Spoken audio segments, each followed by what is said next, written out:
This is the Coming Home Podcast with John Allen. And welcome, everyone, to this episode of Coming Home with John Allen. Coming Home with John Allen is my radio program. Coming Home Podcast with John Allen is my podcast. Thank you all so much for being here. If you look in the description of this episode on any podcast platform or on YouTube if you're watching, you'll find a couple, 3 links where you can click to support the work that I do. It's greatly appreciated. Much love to those of you who are out there watching and listening. And today I have with me Mr. Austin Rasmussen. Do you pronounce it Rasmussen or Rasmussen? It's an American Rasmussen. I'm juggling the Norwegian and English back and forth. Let's say Austin Rasmussen. He is the chairman of Republicans Abroad here in Norway. Welcome. Thank you. You know, you and I have been discussing kind of off and on, very briefly, sometimes with varying degrees of heat online. Sure. And I started thinking, this is a way of thinking that I've had for quite some years.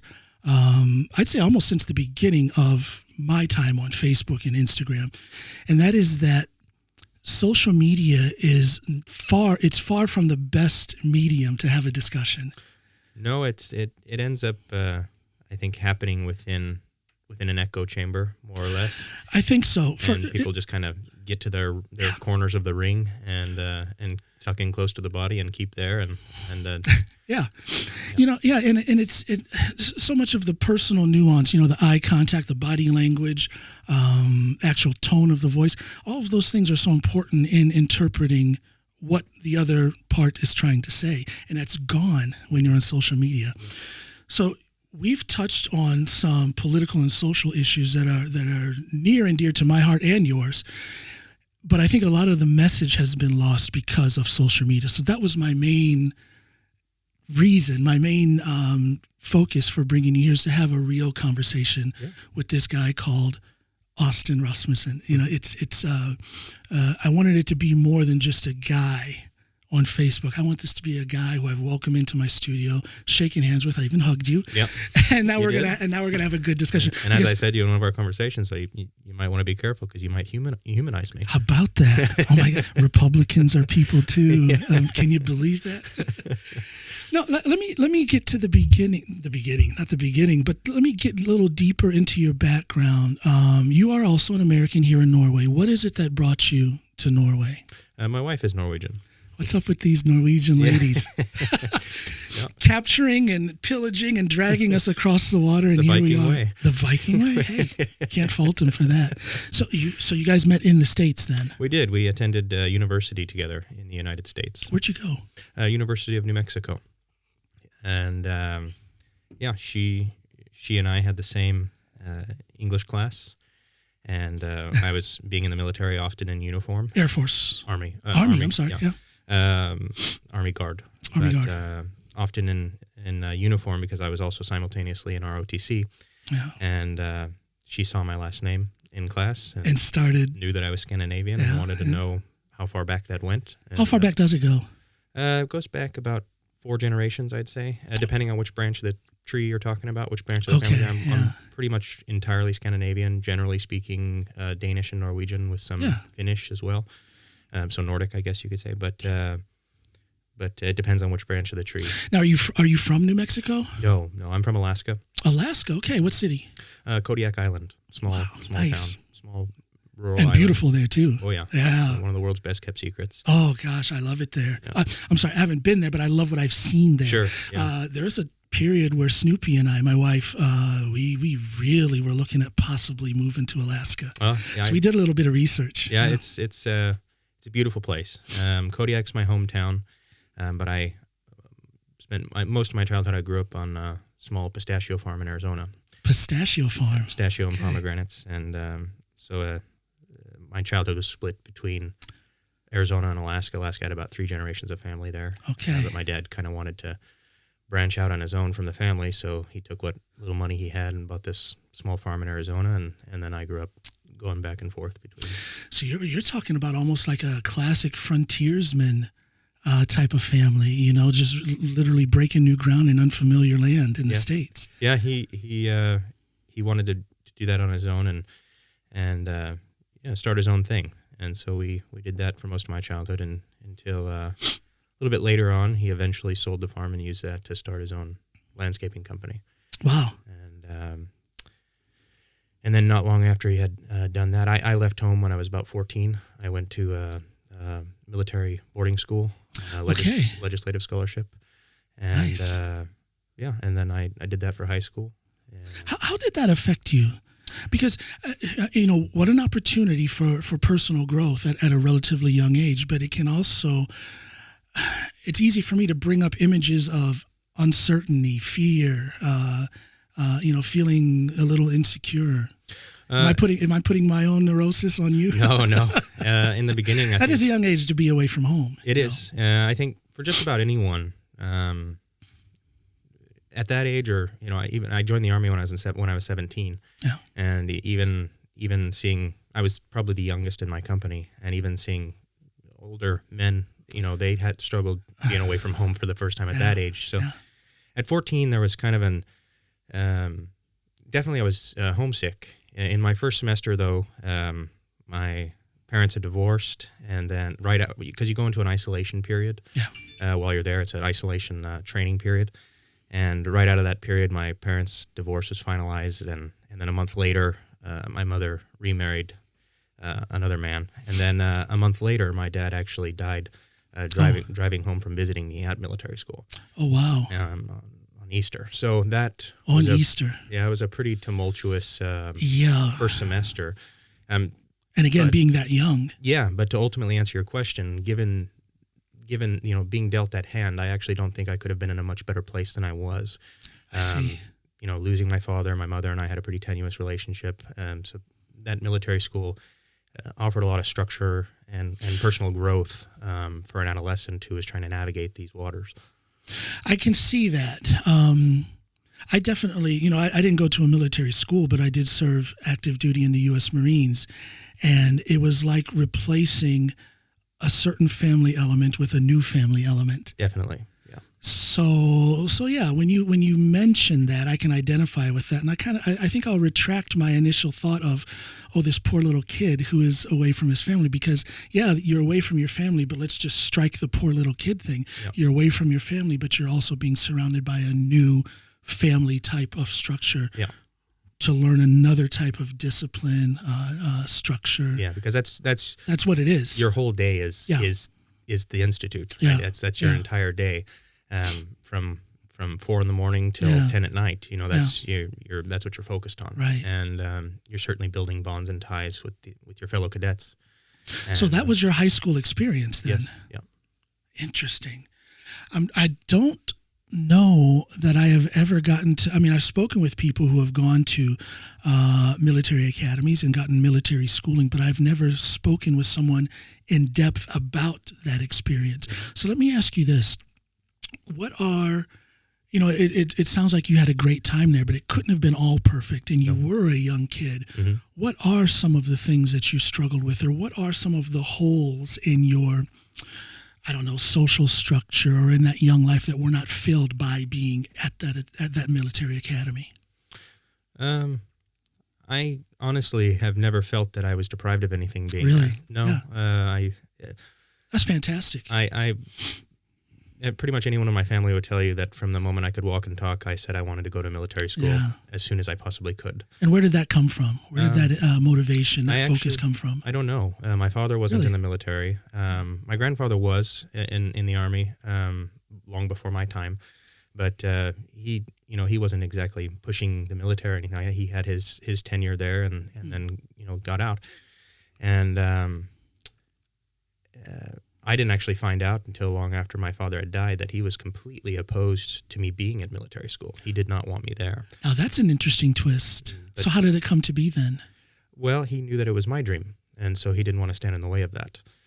He never. If I could give your dad a high five, I would. Yeah. He never wanted to let on that he had a father, a parenting approach. When I was born, or my brother was born as well.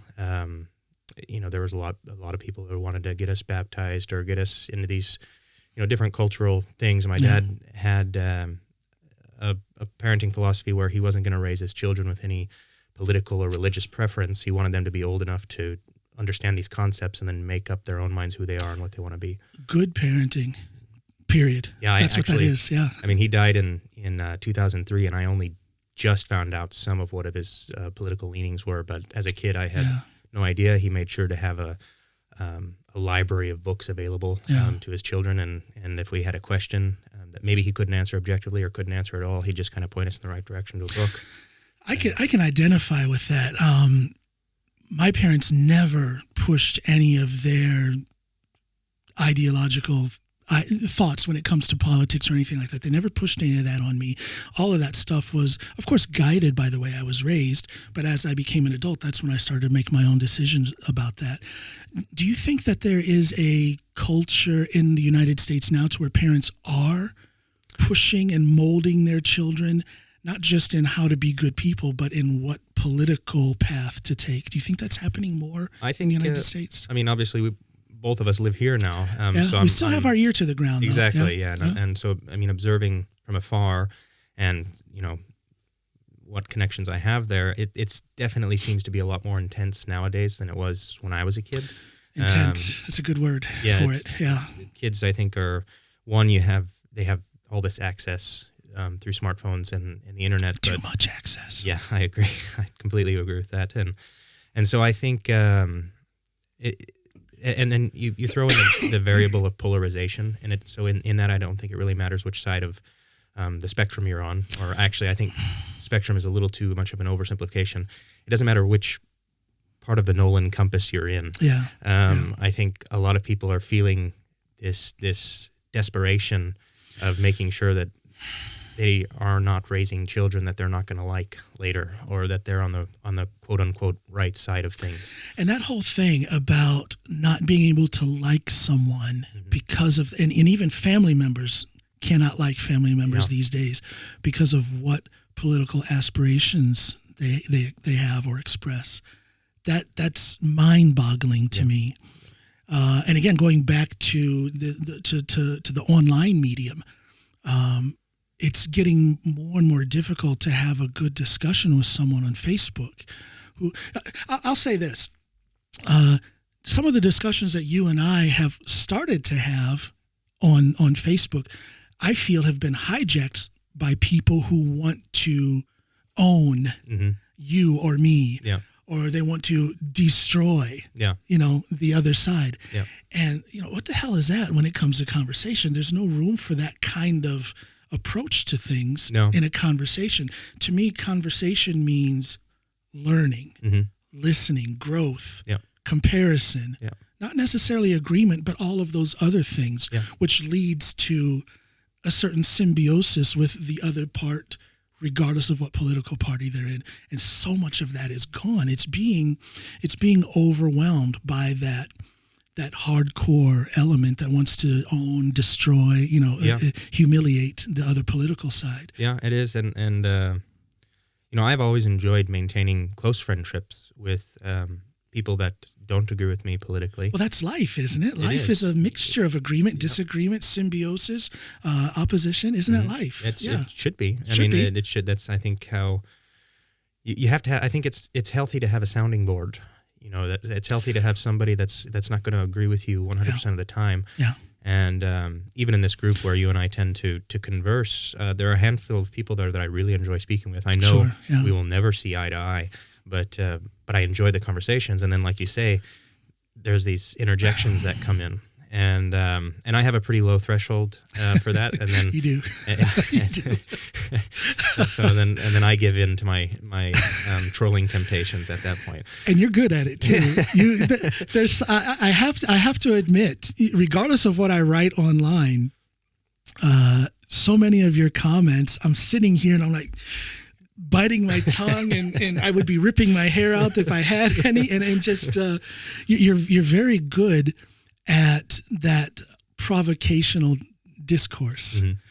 But I'd rather have the conversations that you and I have been starting to have. Exactly. I'd rather have the conversations.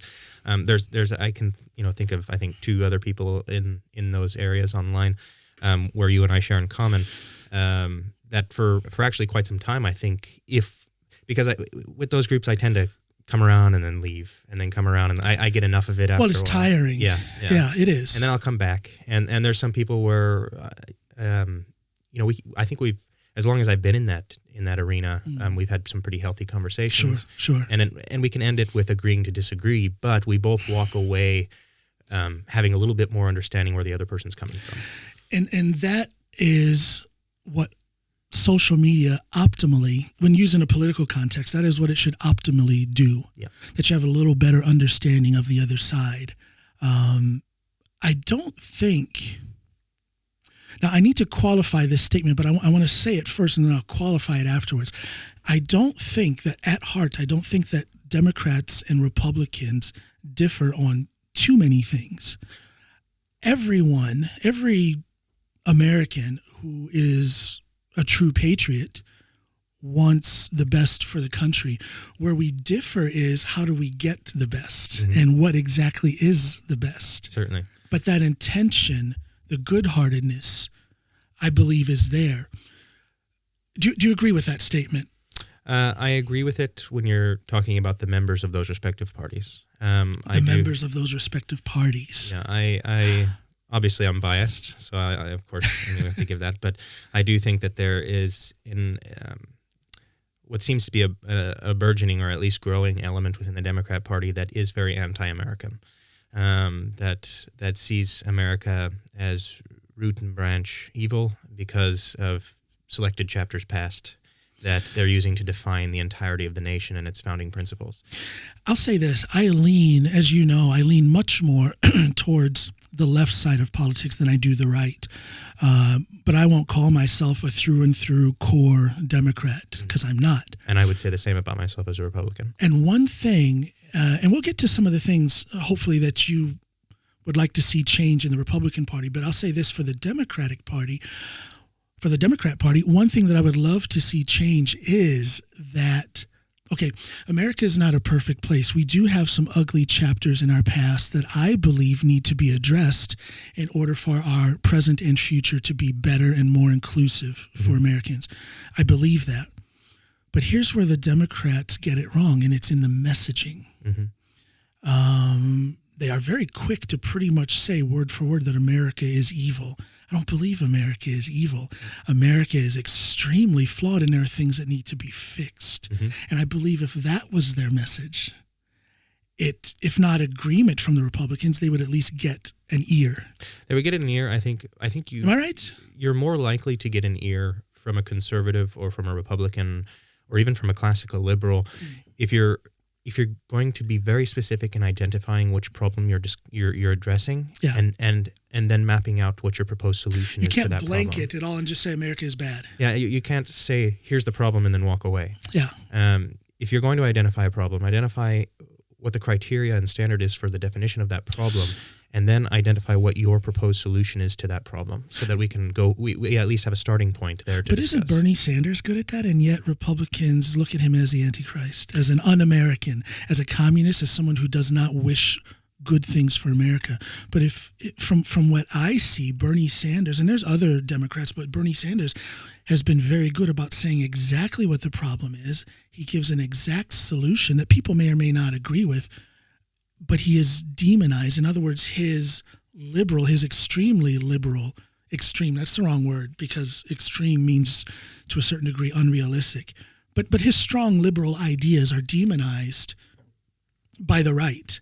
And I believe it's easy to demonize it because he is so much on the level of detail in what he says needs to be done and how to do it. So how there has to be a way when it comes to messaging, something in the middle, something between Bernie Sanders' directness and the crazy blanket statements that you hear on the street among liberals. Where do we land so that a Republican like yourself will listen, hear, and engage in the dialogue? Well, Bernie Sanders is I'm not going to have any kind of inclination to hear someone who's a self-proclaimed socialist and then, with the intention of mapping policy for the nation. I do think socialism is inherently anti-American. And it actually ties into the use of the word liberal, right? We as Americans, the way we use that word in the liberal has United become States, a curse word almost. Well, in some ways, it's depending on the intonation, it can be a derogatory term, sure. But no other nation in the world uses the term liberal like we do in the U.S. That's very true. If you say liberal anywhere else, it means free market principles. It means individual liberty over government intervention. Yeah. It has the classical meaning to it. If I look at a socialist or communist, if I look at Bernie Sanders, for example, and what his intentions are, where the government should grow, the authority should grow, the taxes should grow, I don't see any of those as being liberal policies. And I'll give you an idea. That's interesting. Of where. So in Norway, I'm actually very involved in politics as well. Probably more involved and active in Norwegian politics anymore than I am in American politics. Yeah. And I spent 5.5 years on the Sentralstyret for Liberalist, which is I didn't know that. Yeah, it's a classical liberal, libertarian ish party.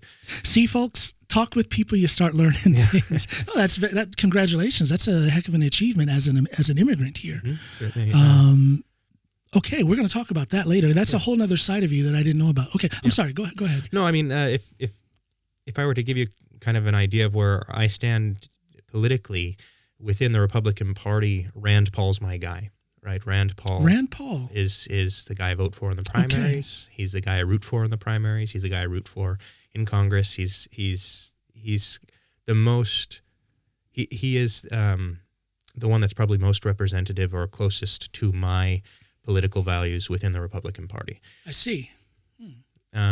So anyways, I mean, I was tying us back to looking at someone with liberal policies. Now, if I was asked multiple times in the media during the last election, if I had to accept a Democrat victory, looking at this panel, I think you guys had like 102 candidates, right? No, 19. If not 103. No, I think you guys had 19 or 20 candidates on the primary ticket. Wasn't it 20? Yeah. It was around there. I believe it was 20, yeah. And I remember someone asking me, hypothetically, let's say you put your guard down, let's say the Democrats are certainly going to win, and you get to pick which of these ones you want. Who would you pick? And I actually said Tulsi Gabbard or Joe Biden. Tulsi Gabbard. Now, there's a name. Say it for the people in the back. Can I say Tulsi Gabbard again? That's a name that has almost disappeared. Yep. And again, getting back to, if I can just interject with what I was talking about before about the flaws of the Democratic Party, they are also having a tendency to be quite exclusionary. Mm-hmm. People who the people we're listening to are being cut out. Yep. By the leadership in the Democratic Party, Tulsi Gabbard being one of them. I think on that entire stage of candidates you had, if there was, right now, America's in a political state right now where it's virtually impossible for anyone in either party to effectively unite the country. I think that's very true. A sad truth. I think we're a long way from being united. I think as far as polarization goes, things are going to get far worse in the United States before there's any chance of coming back together. Yeah, this cycle is not on the upswing. No, but if there was anyone who I think had the best shot at it on your Democrat stage in the last primary, it would have been Tulsi Gabbard. I 100% agree. Yeah. Absolutely. And then Joe Biden was a secondary choice, but because I saw him as a bump on a log, I just saw him as enjoying the Oval Office and his elderly years and just kind of riding out his time. And so basically a benign choice. And that was only until he picked Kamala Harris as his vice president. But he kind of shook things up with that. Although, again, as far as having a voice that is heard by the people, I'm wondering, where is Kamala Harris now? What is she doing? Why isn't the party She's rallying? One of the most unliked politicians in America, and I think they're playing the long game here. It's not a good idea strategically for the Democrat Party to bring her out on stage. If you think of it this way, she got, just over 1% of her own party's vote. Yeah. When she was running in her own state, and now she's vice president. Yeah. It's interesting. It's the Democratic Party time and time again shoots themselves in the foot, and I think they're doing it now with. Well, let me back up. You describe President Biden as just a bump on a log. But let me ask you this. Isn't there the potential for something that can be quite meaningful for the United States if his Build Back Better policies get enacted. We're talking about child care. We're talking about infrastructure. We're talking about a slight, almost a symbolic, but it is a change in the tax law. Mm-hmm. Isn't that quite a significant thing that can benefit people? If you look at the polling, if you look at, I just to head you off a little bit, and I want to say, if you look at the polling, I want to say it was up at 67% of Americans want to see these changes implemented, and that's across the board, whether they're Democrat or Republican. Mm-hmm. So, what do you think about that? Certainly, the potential changes could be significant, but whether or not they benefit people, I think, is irrelevant, because I don't buy the premise that because I don't buy the premise that the federal government has a place here in these types of actions. Rand Paul, quasi-libertarian. Mm-hmm. I get it. Yeah. Okay. I think these are all things that are better handled at maximum the state level. But when they're not being handled at the state level, mm-hmm. and the people want these measures. Well, it's easy then, of course, to fall back on the federal government. But as long as the federal government opens that door, then that's the path we're going down. But why don't the states open that door then? If you want to see the states doing this. It's not necessarily even that I want to see the states doing this. For me, I'm a private market guy. I'm a free market guy. I think all of these things, childcare, even infrastructure, are things best handled in the free market. I don't think. I mean, you could call me a minarchist, a night watchman state kind of guy. I believe the government really only has an appropriate role in military, fire and police services, and the judicial services, and that's. In a perfect world, I could agree with you. If everything else outside of what you say should be under the federal government's purview, if everything else was fine, I would say, yeah, great. Mm-hmm. But everything isn't fine, and one could argue that it's not fine because the federal government got involved in the first place. Okay. I mean, if you look at the trajectory of our education, for example. All right, we used to be top of the world in every subject. And when the federal government got involved in federalizing education, the spending per pupil has done nothing but increase to an exorbitant amount today, but the quality of education has gone down. Joe Biden himself pointed out that we're I think he said 36 mm-hmm. on the world platform when it comes to education. Yeah, and that's to me, that's embarrassing when, for not that long ago, we were number one. Yep. I mean, for me, when I look at the federal government, Department of Education would be one of the first departments to go. To go or to be restructured? Nope, say the states, you handle this, you figure it out. So then when you look at states like Louisiana, red states, Louisiana, Alabama, mm-hmm. Mississippi, where they don't have their own financing, they don't have their own infrastructure in place, economic infrastructure in place to properly fund these things. And they are so dependent on the federal government, and you could stretch that out and say they're dependent on the tax dollars of blue states, more wealthy blue states like New York and California.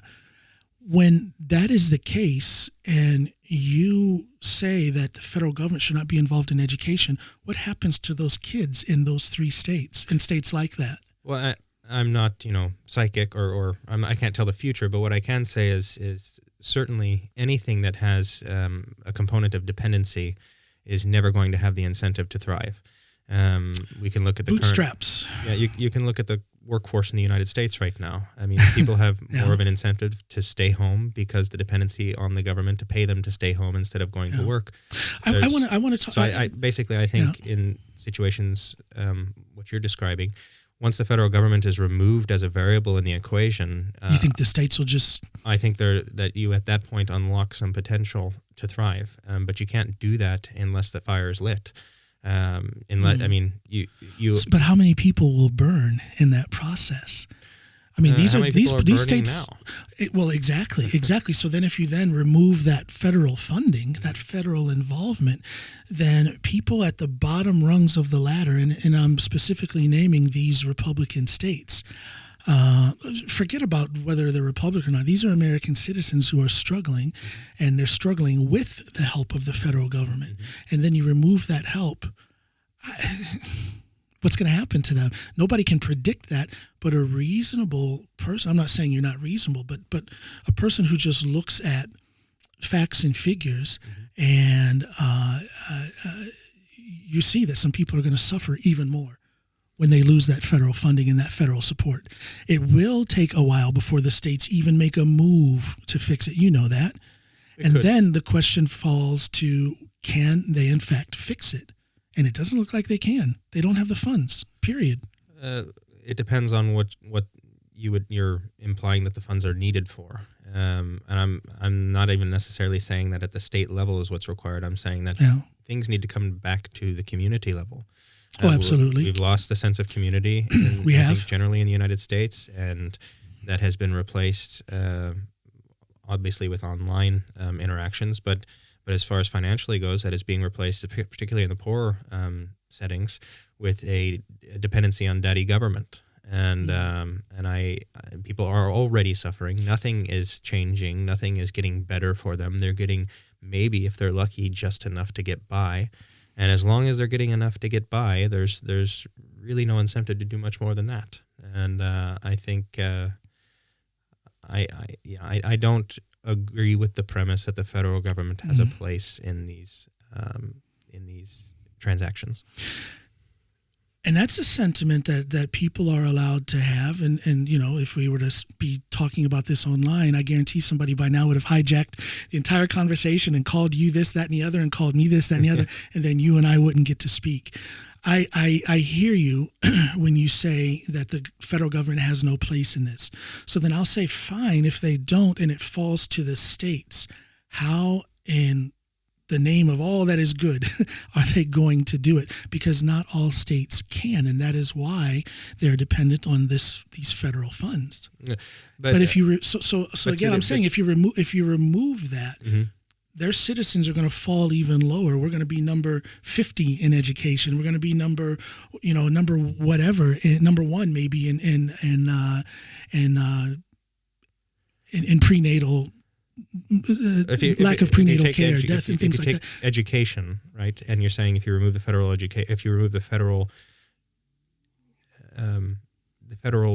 involvement in education, that you're afraid will plummet even further down than we are already plummeting. Right. We're not stagnant at 36, right? We continue falling with federal involvement. Even if you account for inflation, before the federal government got involved, we were on top of the world in education. That was at a much lower cost. When the federal government gets involved, the bureaucracy gets involved, and you start hiring at a faster rate administrative employees for education instead of teachers. Top heavy in the office. This is inherent to federal government involvement, and I can say you're making a prediction that this is what would happen. And I'm saying I disagree. I'm not predicting. I'm saying, how can it not? I mean, we see how things work the way they are now. Well, when the federal government is involved, you're looking at one. You have one single experiment at that point. You have one. And I don't disagree with you when you say that the states will have to pick up the ball. You know, they're going to have, when a fire gets lit under them, they'll pick it up. I'm not even saying the states have to, because your premise is still the same when you're saying that. Your premise is that there has to be some governing body involved in the process. I'm saying it's best in a situation where the market is free and you have infinite numbers of experiments competing with each other to see what works the best, as opposed to a top-down universalized curriculum coming from a federalized source. What would you do, or what would you like to see done when that experimentation process, which of course can be a good thing, but what we've seen it is a good thing. We've already, I mean, we wouldn't be where we are today if not for that. But what would you say needs to be done then, if and when we start to see that experimentation process is not being, it's not seeing the light of day in certain segments of our American society? I'm talking about some of the inner cities, some of the ghettos, if you will. What then? In those situations, I mean, I can't say what happens for them. I mean, that is up to their community. Because in a pure capitalistic venture, nobody's going to want to do anything in those places. But see, again, the premise of the point you're making is to say that I should be doing something about that. No, I'm asking, what would you like to see done? I would like, and if you would like to see nothing done, say that. No, I'm saying that what I would like to see is their communities come together and do something about it. Stop relying and being dependent elsewhere. Pull the communities together, whether it's urban or rural. And if you can't seem to do that, then it's probably best you find somewhere else where you can make that happen for yourself. I don't buy the... You understand that's not always possible, right? Well, I think... Again, in a perfect world, what you're saying, I can't disagree 100% with what you're saying, because in a perfect world, that's great, but it doesn't work like that. Well, it doesn't work this way either. We're already Very seeing true. It doesn't work the way because there are too many moving parts.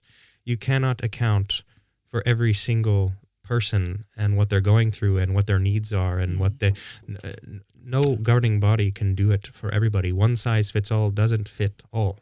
That's true. Yeah. And that's the situation we're in now, and it doesn't work. And our kids are suffering because of it, and communities are suffering because of it. You talk about the inner cities. The inner cities are the way they are now with government involvement. And I just don't see that has helped. But blanket government involvement, I'm not for that. I'm for proper government involvement. And everybody has a different opinion on what that is. Absolutely. Yeah, absolutely. But obviously, I think you and I can agree, obviously, the way the government is involved in some of these inner cities, if we take Chicago, which is the one I'm most familiar with because of my work, before I came to Norway, obviously that government intervention, that government hand is not soothing the wounds that have been festering there for decades. No. Obviously, it's not working. I think it only makes it worse, to be honest with you. I think you look in Chicago, for example, in the inner cities. Well, right now in a lot of these cities, you have the whole defund the police movement, which has only seen murder rates skyrocketing in Chicago, in New York. I mean, I don't know that I can get through a weekend reading the newspaper over here and seeing how many tens of people have been slaughtered in Chicago. That's crazy. And then you throw the government policies on top of that, where it incentivizes this ghettoized type of living. It incentivizes single motherhood. It incentivizes basically the lifestyle that has been developing there over time for how many ever decades it's been developing, and I just don't see. I can't take seriously any claim that the federal government has been involved for this long. It's been failing, so what we need is more federal government. Yeah. That doesn't follow for me. Yeah, no, and I wouldn't say that we necessarily need more federal government, but I'd say that if the federal government, now that the federal government is involved, involve yourself properly is what I would say. And of course, that can vary from situation to situation, and people are going to have different opinions on what is proper involvement, if there should be involvement at all. But I think the discussion is getting caught up in, for example, defund the police. What a horrible message. Hello, Democrat Party.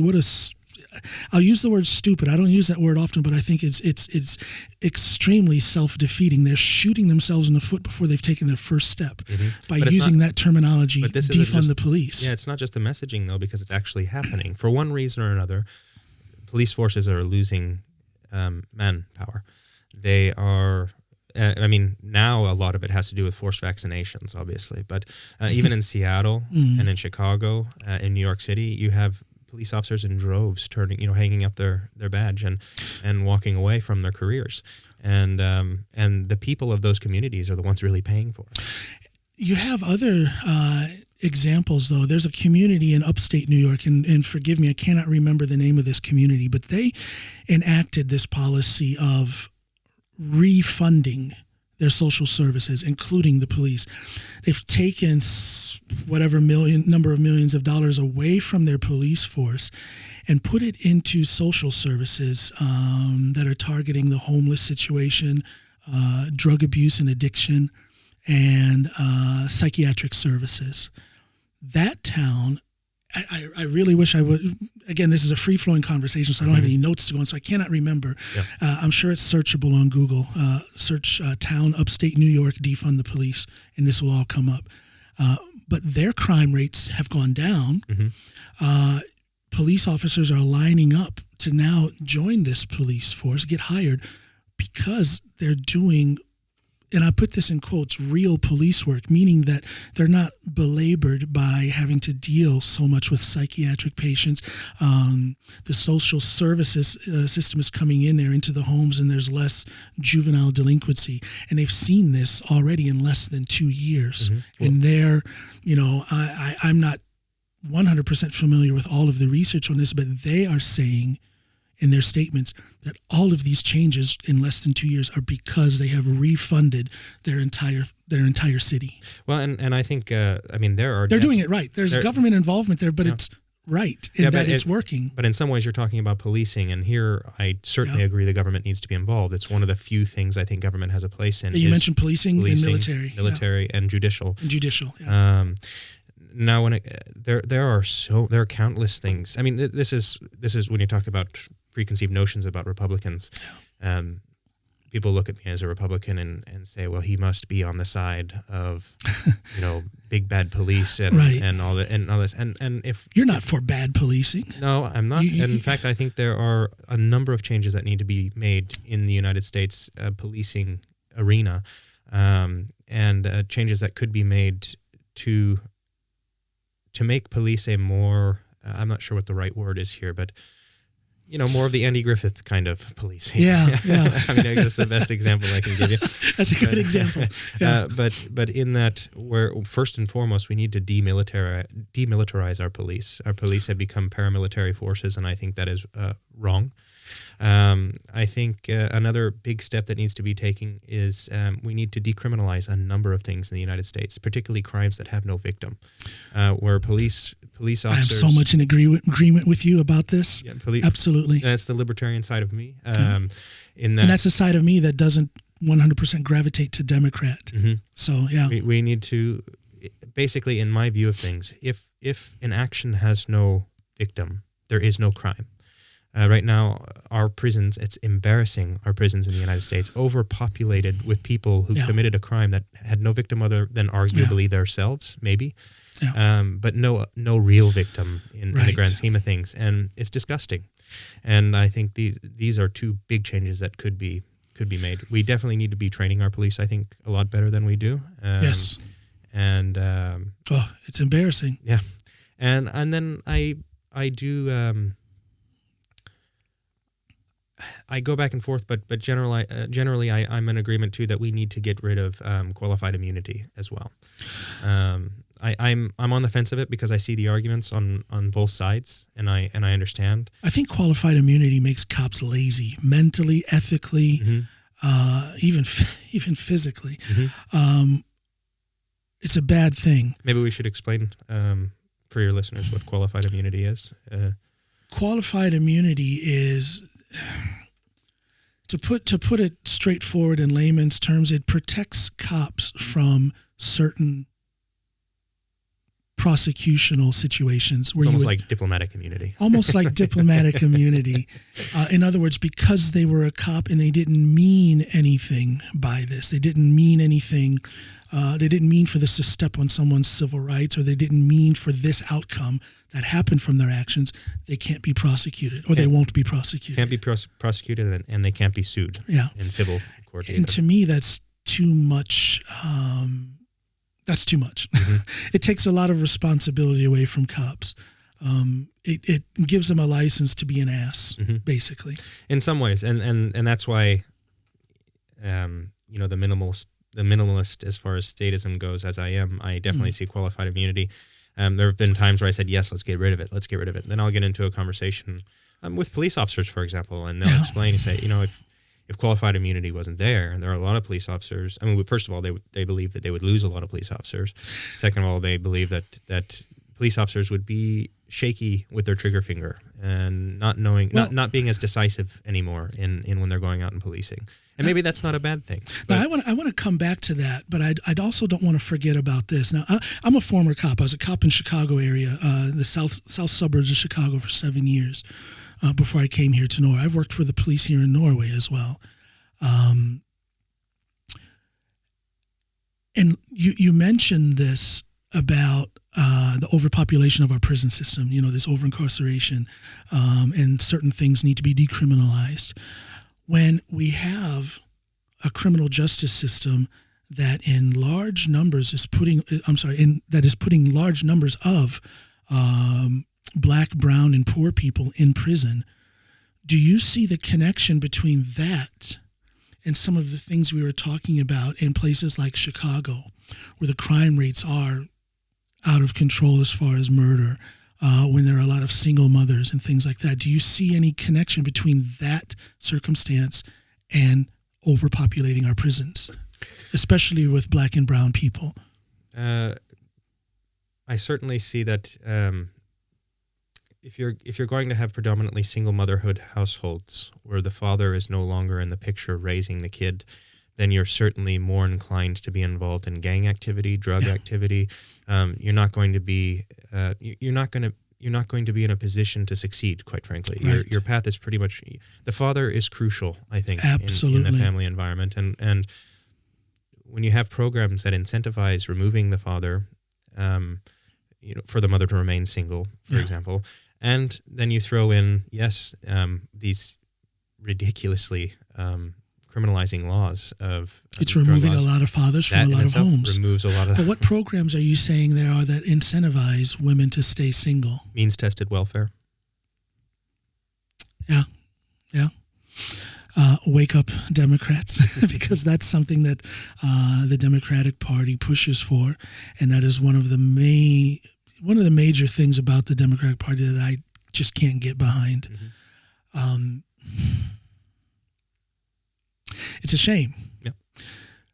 But then we go to this situation with the incarceration rates.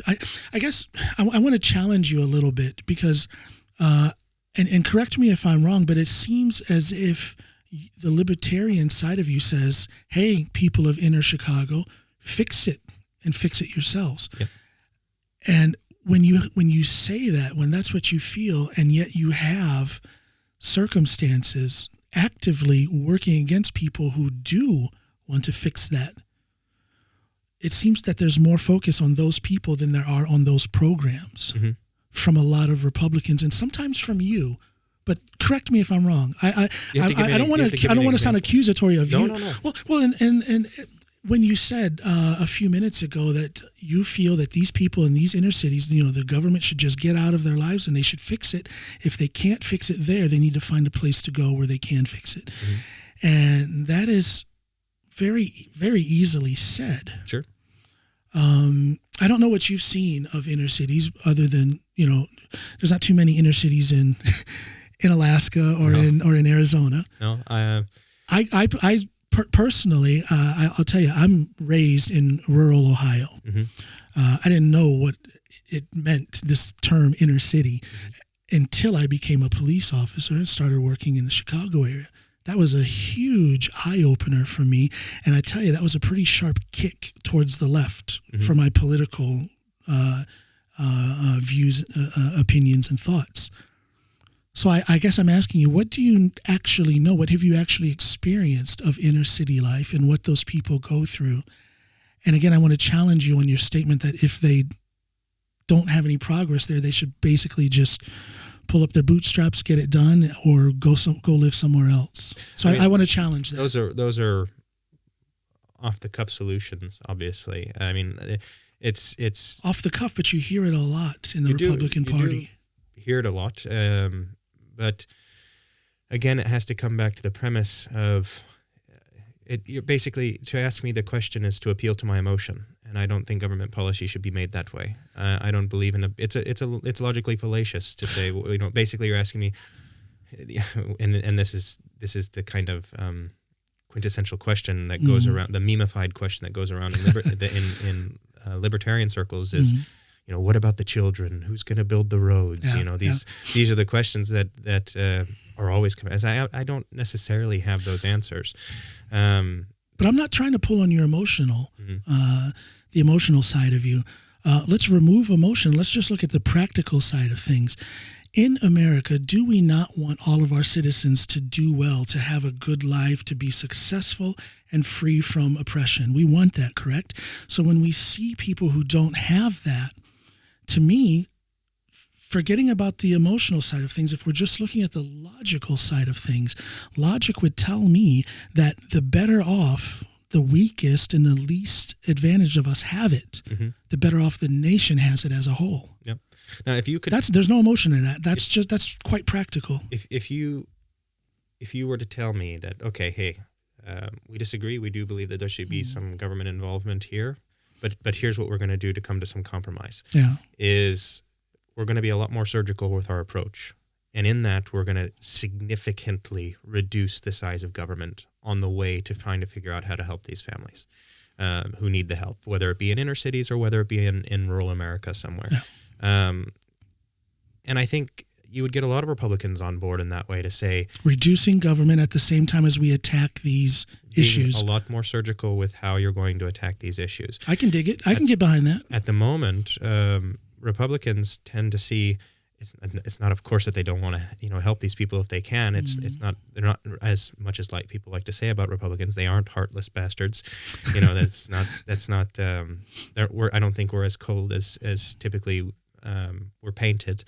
I think that Republicans tend to see what Democrats are aiming for, like a $5 trillion spending bill, where no one that's voting for it, no one that's going to be enforcing it or making it happen has any idea what's in there.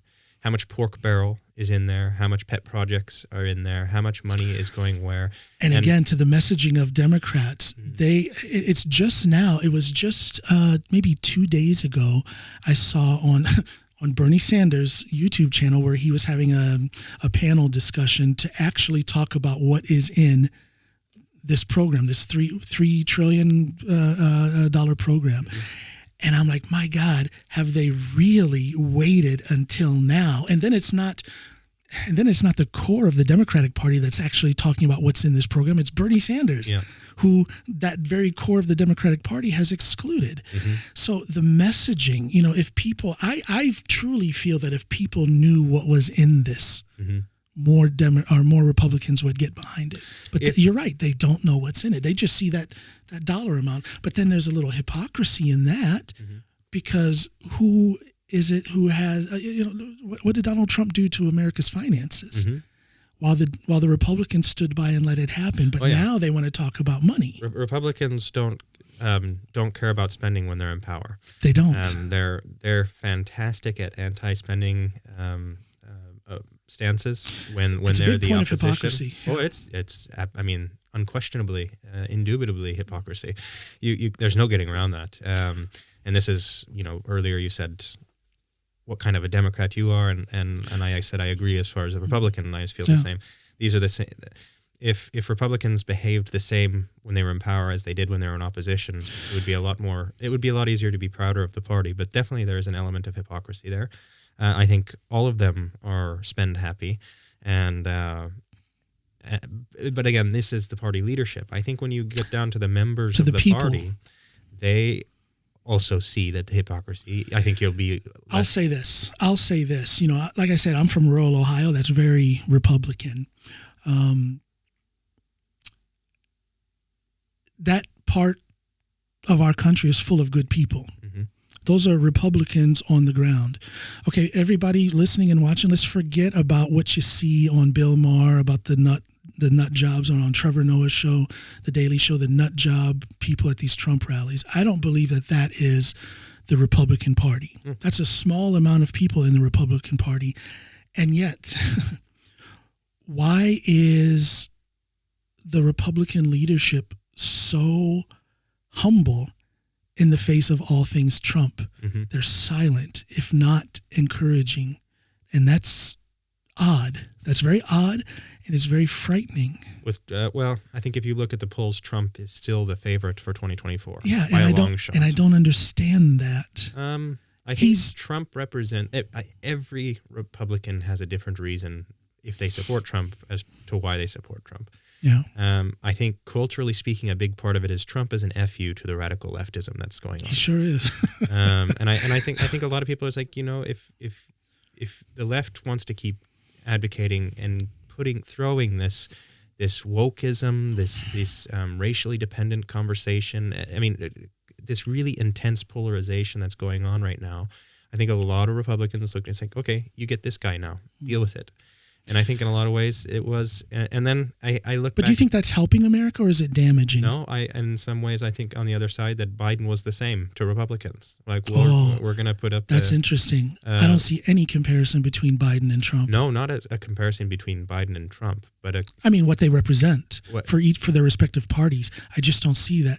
Not that per se, but okay. That here you have not that they're the same person, definitely not, or even but that Biden is this kind of demented guy who's definitely his strings are being pulled by the squad, for example, is being pulled. That's the narrative out there, yeah. Whether that's true or not, it can be.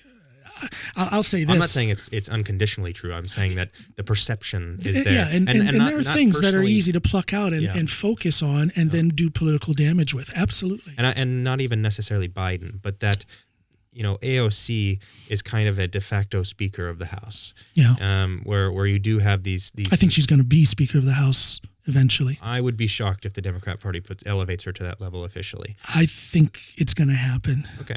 I do. Oh, and I'm not saying that's a good thing. I'm just saying I think, and I don't. It's not that I disagree with everything she has to say, but I see the polarization effect of putting her in that position, and I don't know that is necessarily good for the country. If the Democrats, quite frankly, my view of it is that the Democrat establishment is sick of AOC and the squad.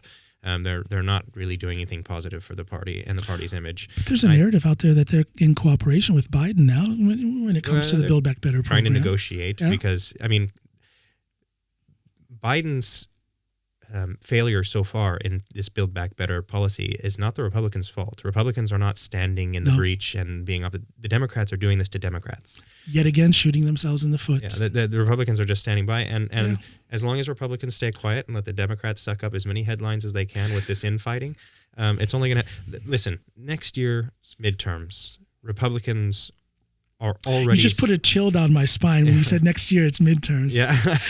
Why did I get a chill down my spine when you said that? Well, we know that all modern or all current contemporary politics aside, Republicans are probably set to win next year's midterms if we're looking at a historic track. It's looking that way, yeah. No, I mean, even politics. If you look at historic track records, the cycle, presidents tend to lose their party tends to lose in the first midterm of that president's tenure. But if you look at if you throw the current politics in as a variable to that, I suspect today, and of course we're an eternity out, but I suspect today Republicans are going to win by a massive, massive landslide. I just for the midterm. For the midterms, yeah. I think it's going to be groundbreaking. I think there are going to be records set if things keep going the way they're going, and if the party elevates someone like AOC to a position, she'll be incredibly polarizing. Well, then you're going to get Trump 2.0 somehow, whoever that is. But the country will end up. But with let me Trump ask you 2.0. this: is the playing... And I don't mean Trump 2024. I mean but someone... We're going to keep going down this road, and it's not going to be good. But let me ask you this. Is the playing field level? Is it fair? I'm talking about gerrymandering. Mm-hmm. Let's talk about gerrymandering. Okay. The way things are set up now, it's a bit of a mind flip to try and make this apply to a true democracy with gerrymandering. Mm-hmm. What are your feelings on that? I don't like democracy. He doesn't like democracy. No, I like a constitutional republic. You like a constitutional republic, yeah. Hello, Rand Paul. Yeah, I don't believe in. So you differentiate. America is not a democracy; it's a constitutional republic. Yeah, and if you're gonna, do you believe in equal representation? Yeah, because gerrymandering is not equal representation. No, I'm not saying I support gerrymandering by any stretch. No. I'm not saying that. No. Now, my education is in political science and psychology, my college degree. And here in Norway, or did you educate yourself in the States? In the United States. In the United States, yeah.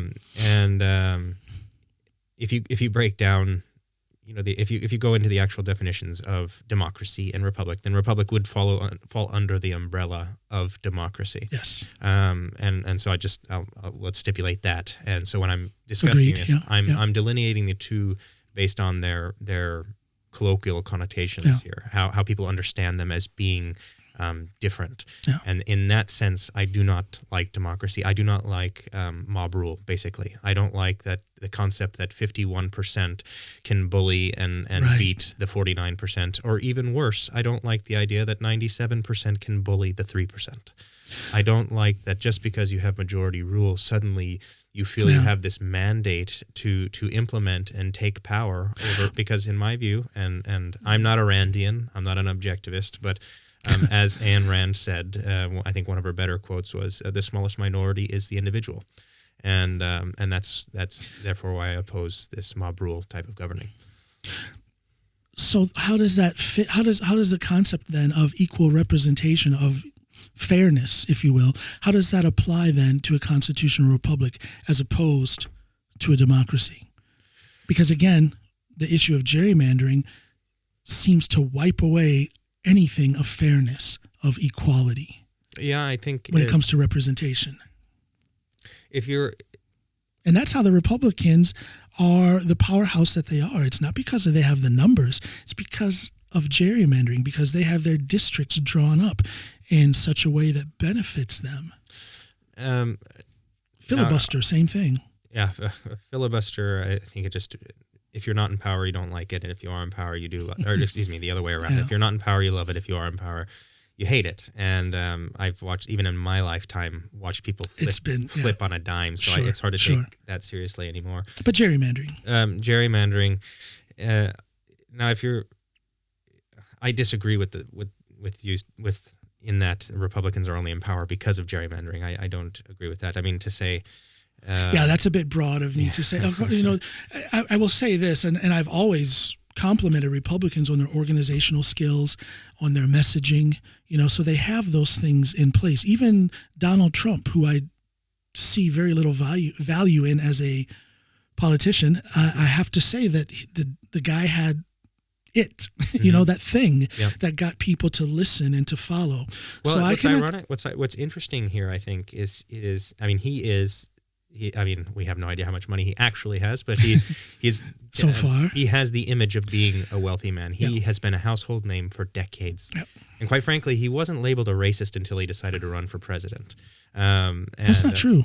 Well, I mean, Jesse Jackson was handing him Lifetime Achievement Awards back in the 90s, right? Yeah, but Jesse Jackson doesn't for speak helping the black community. Yeah, but let me just push back a little. Jesse Johnson. Jesse Johnson is a great guitar player from the band The Time. Jesse Jackson, the politician and religious figure and so-called black leader, does not speak for all things anti-racist. I wouldn't presume. Yeah, no, I'm not saying that. I'm putting this out there for the viewers and listeners, but I want to push back, though. Okay, Jesse Jackson is doing this, that, and the other, and other black figures are doing this, that, and any other in support of Trump today, and they have been for decades. Mm-hmm. But the narrative or the facts on the ground that paint him as a racist have been there for the public to see, and it has been a part of the public discourse, at least in the black American community. Mm-hmm.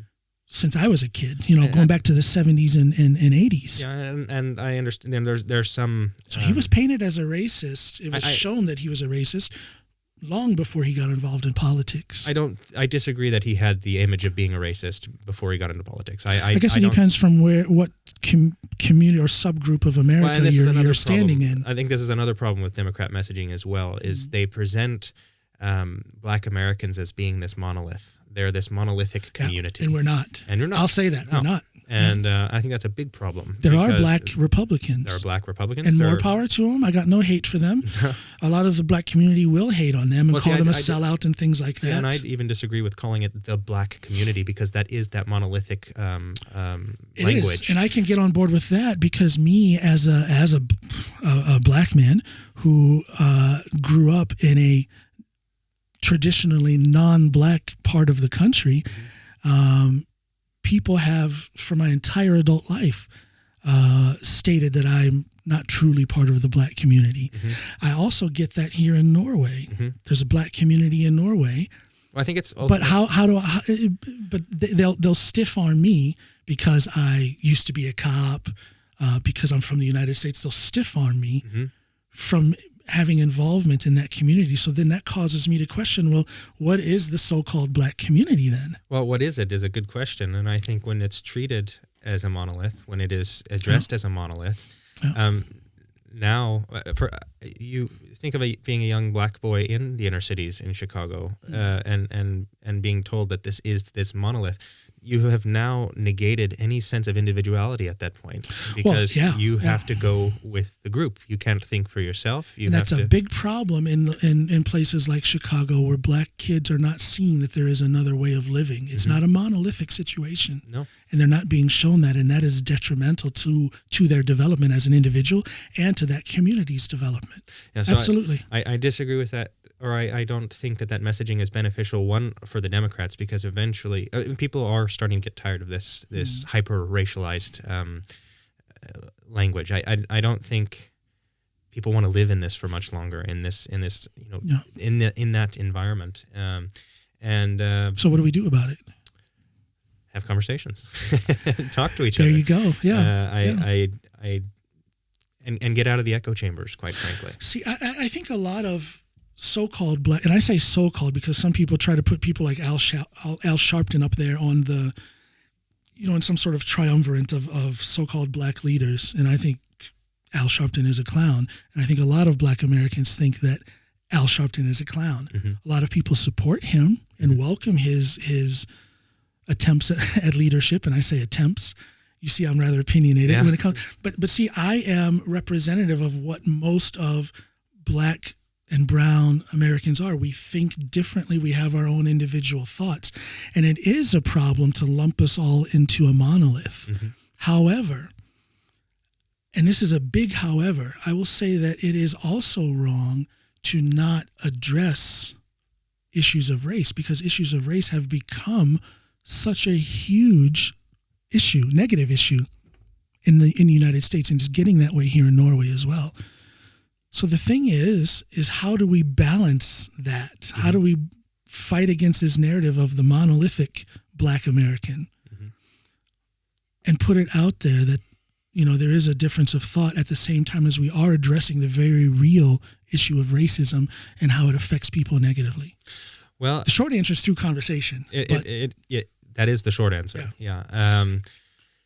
And I think the conversation has to be somewhat grounded in reality. I think it very quickly shoots off into this. I don't know if you recently saw Condoleezza Rice. She appeared on The View, which isn't just an awful show, but The View was good when Norm Macdonald used to be a guest on there. I can get into The View when Norm Macdonald, and may he rest in peace. May he rest in peace. I agreed with that. She was on there recently, and I believe she was asked about. I missed that, by the way. I do catch some clips of The View when they have an important figure, political figure on there, but I missed that one. Well, and she was asked. I believe she was asked about critical race theory. Yeah. And I think she gave a very good diplomatic answer as she is. She's an extremely respectable woman, and she definitely has a way of being, I don't know if political is the right word, but she's a great speaker. She's good at staying on point and formulating her responses in a very understandable way, regardless of where you are politically. Yeah. I'll say that for her. And she gave this answer of where she believes it's important in raising young black kids into knowing and understanding that they are beautiful people and that they should acknowledge their beauty and growing up being proud of who they are. But at the same time, in that process what's the word I'm looking for? Ingraining, raising our children that way. Yeah. It doesn't have to be the expense of the white kid. It doesn't have to be at the expense of say, hey, because you're a white kid, exactly, you're an oppressor, just by the dint of your skin color. Right. Right. And I think that's one way to go about it. More people need to be saying what she is saying, because I think the narrative about what critical race theory is, the narrative that the right is pushing, is not a factual narrative. Depends on which part of the right you're talking about, but yeah. The part of the right that says that critical race theory is being taught in our K through 12 schools, and it's indoctrinating white people to feel as if they are an oppressor. Well, I believe that's a false narrative. Well, you had the largest teachers union in America just recently vote to implement critical race theory in schools across America, and they call it by name critical race theory, but not only implement, but spend a significant amount of money to hire a new staff to make sure that happens. I'd like to see that study because... Not a study. No, this is a vote. I'm sorry. It's the largest school teachers union in America voted on this issue. I would like to see. I would like to see. I'm not saying you're lying or that you're blankly wrong, but I would like to see that from a reputable news source, because my understanding of what critical race theory is that it's not even taught in K through 12. It's taught at a graduate level. It depends at on what universities. level of and this gets to be a problem too of the understanding of critical race theory and what it is. Certainly, it started in the ivory tower. It definitely started in academia, and that was where it was deliberated. That's where it was formed. And I don't think anyone, even on the right, is saying that critical race theory or critical theory in general, in its entirety, is being taught to kindergartners. But I think the concern is that a lot of parents at some of these parent-teacher meetings that we're seeing filmed are saying that. I don't think they're saying that. You couldn't teach a kindergarten the entirety of critical theory because it does require... not kindergarten. I'm sorry, K through 12. At some point in K through 12. I think the concern there is, and don't get me wrong, on both sides of this, there is an ignorance to this. To what it actually is, But I think the concern is, and I do think they're right in their concern, and certainly there are elements of this that have been collected to prove that this is happening. There are elements of critical race theory that are bleeding into K through 12, and that being explaining, for example, that whites, because they're white, are there's this victimhood class level. There's this victimhood class system, and you have to check these boxes. And if you check these boxes, the more of a victim you are, which means you have higher status within society nowadays. And that's wrong. And that's wrong to teach that to children. But again, from my study on the subject of critical race theory, that's not what is being taught in schools. I see examples of pushback in states like Texas, Louisiana, and I believe it was North Dakota, where there were instances of teachers just teaching the history of slavery in the United States. Kids are coming home telling their parents, or maybe their parents are asking, the kids are telling them what's being taught in school. The parents are rising up by the dozens and showing up at these parent-teacher meetings, screaming their heads off about how critical race theory is being taught to their children. To me, that's just history. It's not critical race theory. But if it was just history, then it would still be just called history. There is, and that's what they're calling it. What I'm saying is these kids are sitting in history class, and this is what they're being taught, and then parents are, I don't know, under the blanket of the pushback against critical race theory, they're protesting that, and I don't understand. I guess I understand it. I think it's fear driven. I think a lot of white Americans are afraid that they are going to become a minority. On a national basis in some areas. Of course, they're already a minority, but I think they're afraid of New Mexico being one. Exactly, yeah. But I think they're afraid that on a national level, so-called pure white Americans of European descent are going to become a minority. And it's scaring the living daylights out of a lot of people. And then there's politicians and certain social activists who are pushing, putting wood on that fire and building it up for fear. And then using it to their political gain. I think that's quite a grand theory. Obviously, I do think there are probably the evidence is on the ground that it's happening. Well, I think there are a lot of white people out there that maybe are concerned about being a minority, but generally speaking, I don't think the vast majority of white people think about it in those terms. Some feel that way, but they're being very loud, very vocal. And again, the fearful thing is that there are so many politicians, Marjorie Taylor Greene, for example, who are latching on to that fear element. I think a lot of this, too, is being conflated with, you have in Loudoun County, for example, where Loudoun County. And you have, in this case, so right now you're talking about these PTA meetings and you're talking about parents going to the school boards. And in reference to critical race theory being taught in schools, Well, and I think that a lot of this actually... there are several cases being conflated as being specifically about critical race theory, but not all of it is. In Loudoun County, for example, there was a a parent who was arrested and where the FBI got involved. And yeah, I saw that. Yeah. But that actually had nothing to do with critical race theory. What it was the school, which apparently is one of the best public schools in the world, I guess, academically speaking, had implemented this transgender policy where transgenders could use the bathroom of whichever gender they think they are. Yeah. And when they go in, and the parents were concerned about this, and what ended up happening is this man's daughter was raped in one of these bathrooms. A boy wearing a skirt went in the bathroom and raped her, and the school board tried to cover it up. Okay. And the father, they did a rape kit, came back, everything was positive, and apparently this kid was at another school and did the same thing and was just pushed down to another school. This was a kid, not an adult. Yeah, this was a kid. Yeah. And so the father, I mean, imagine being in his shoes. Oh, God. Showed up to the school board meeting and was basically saying this is the result of the policy that we parents didn't want.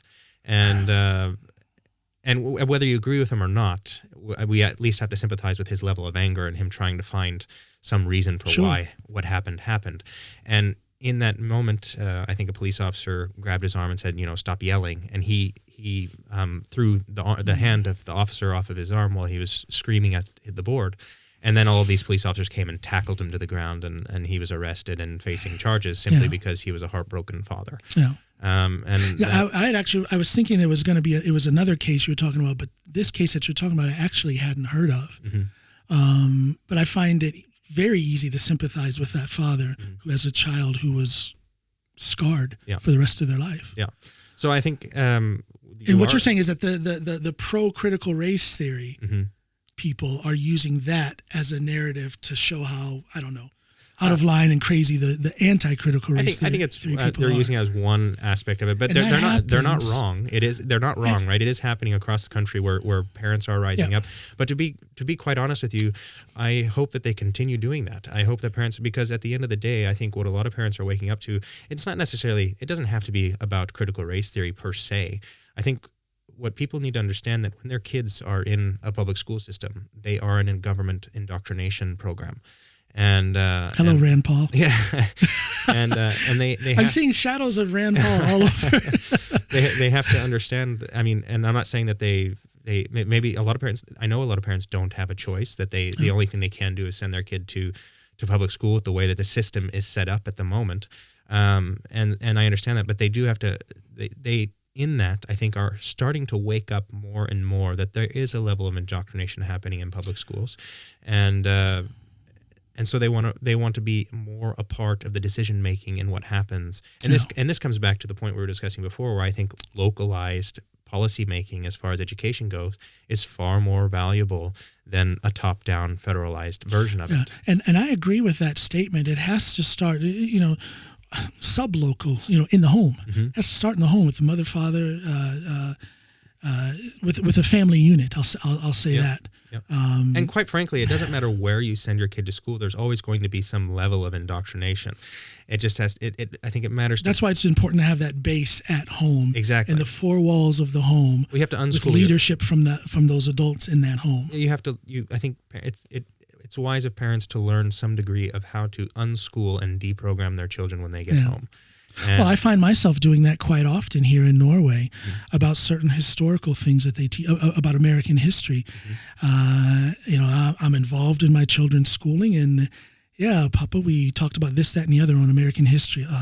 Okay, sit down for a minute. And then it's almost like a debrief, and then a insertion of my doctrine, I guess. But again, I'm a believer in that the structure for how that child is going to be an adult has to come from the home, not from the school. The school should be a reinforcement of what the children are taught in the home. And that can really only happen on a community level. Amen. Amen. It can't happen in Washington, D.C. Well, but again, or rural in a perfect Ohio world, or rural but in Alaska a perfect world, it's not happening. At least there are some communities that are doing just fine, right? But then there's a lot of communities that aren't. And my whole thing is that for those communities where it's not going well, communities like Chicago and parts of Los Angeles and New York City and some of these other places, Akron, Ohio, for example. But it's not going well with the system we already have. And that's my whole point is that, in a perfect world, it would be going well, but it's not. So at some point, the state should have come in and done something. But now when they haven't, at some point, the federal government has to come in and do something for the good of the people. And then at some point, when the federal government isn't doing it properly, there needs to be a national discussion, dialogue, voting process to where we have a federal government that does do the right thing, gets these states on their feet. The federal government can then be removed. For example, how the Voting Rights Act was gutted. Mm-hmm. Federal government was removed to a large degree from that. Now we're going to see if the states can do the right thing. If you ask me, as a more left-leaning, reasonable left-leaning person, the states are not doing the right thing. Well, you would support more of a federalized voting system. I would support a voting system that was fair, that was inclusive, that was more like the way they do it here in Norway. I think that these issues... Where you have to show an ID? To me, it's neither here nor there whether or not you have to show an ID. But if you have to show an ID, then there certainly should not be measures that are put in place by state governments to hinder the ease of acquiring such a state ID in order to vote. Do you see what I'm saying? In other words, all things that hinder the voting process, I am against. Yeah. Regardless, and I don't think that has anything to do with me being a Democrat. That has to do with me being American who knows the history of America, where for centuries, many people, both men and women, especially people of color, were kept from voting. And it's an odd thing that measures that were put in place, that had to be put in place by the federal government because the states couldn't get their act together, were under the Trump administration removed. I don't understand that. Why remove those measures?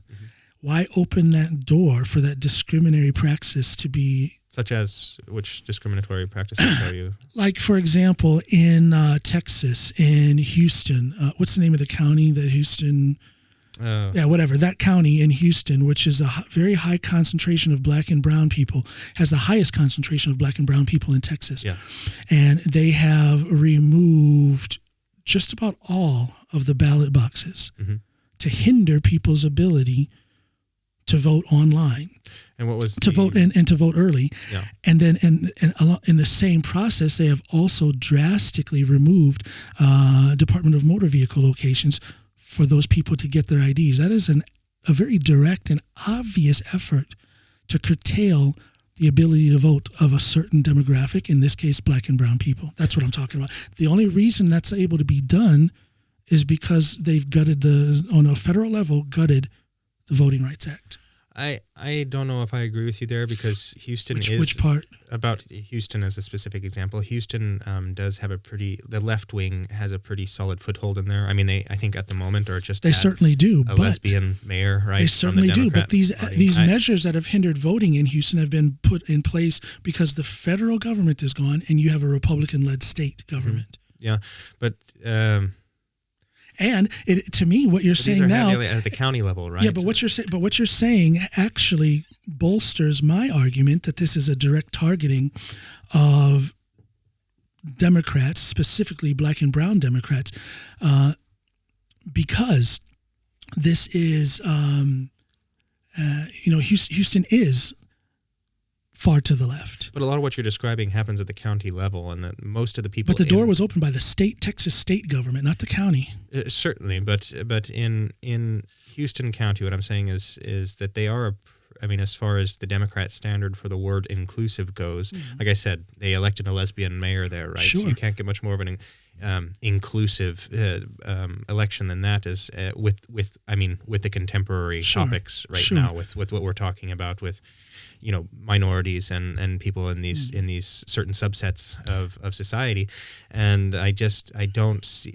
I understand that if the DMV is a state office, the DMV is a state office, sure. And the state is run by Republicans. So these measures that are excluding people from voting get on board you're saying to me that it's obvious. I can't agree with you unless you prove to me intent, and I can't see that anyone has evidence of intent there.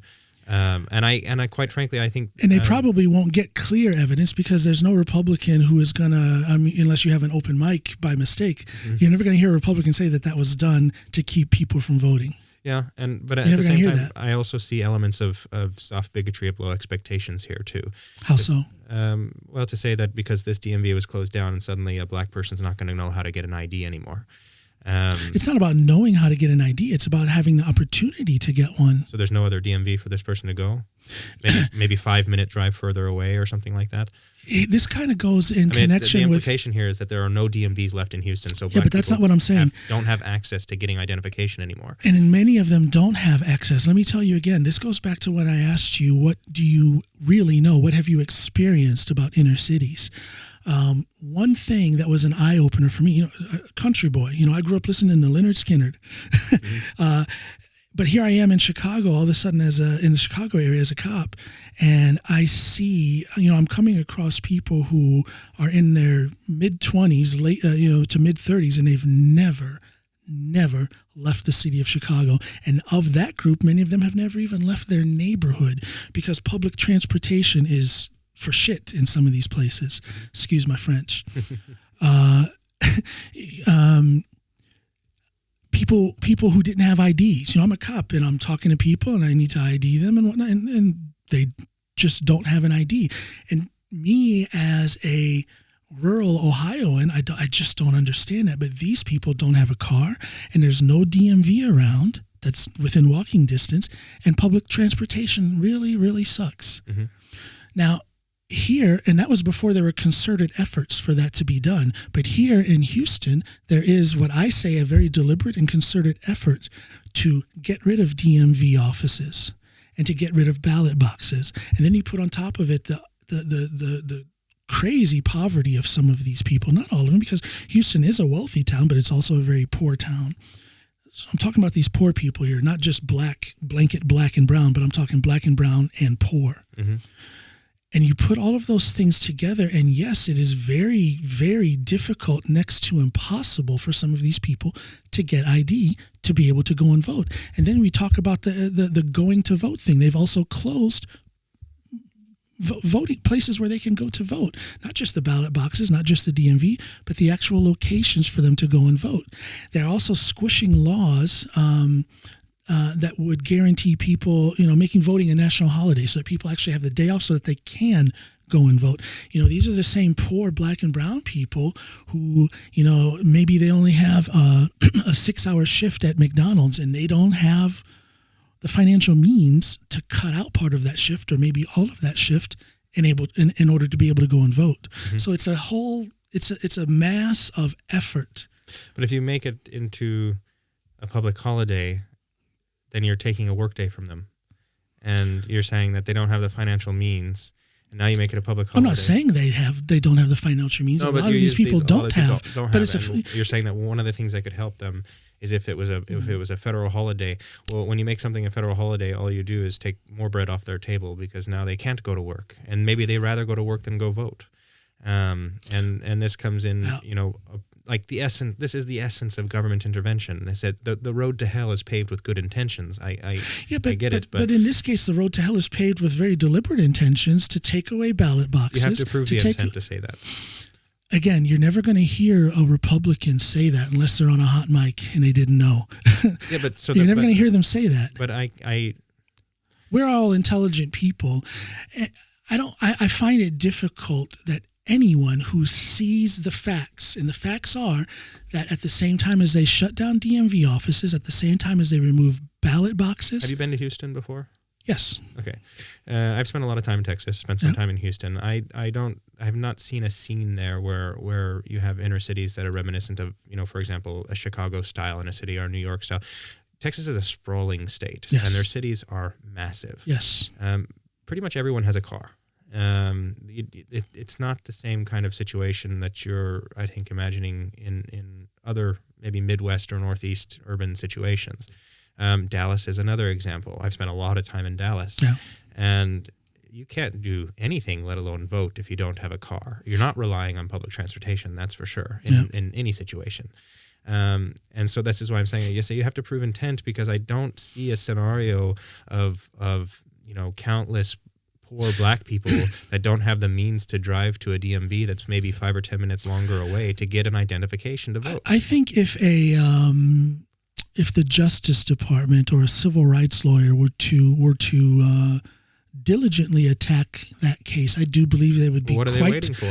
I believe that it would be quite. It's a good question. What are they waiting for? What are they waiting for? If it's as egregious as you're saying it is, or claim it to be, I can't imagine the ACLU would have any reason to wait to jump on this. Well, they did jump on it in North Carolina, and it was for the attempt. But we're talking about Houston now. Yeah, I'm just saying that it's almost a cookie cutter process that's happening in different states, different areas in our country, and a good example is what happened in North Carolina. There was intent; it was proven in court. Mm-hmm. Individuals can disagree on that, but it was proven in court that there was intent to keep black people, specifically black people, out of the voting process in North Carolina. And then something was done about that, and that's a beautiful thing. My prediction is, especially if there is a red wave at the midterms, which I feel that there probably is going to be, but if that happens, then I believe the ACLU, private attorneys, the Department of Justice, if the White House stays blue, will get into this situation in Texas, and there will be some changes. Mm-hmm.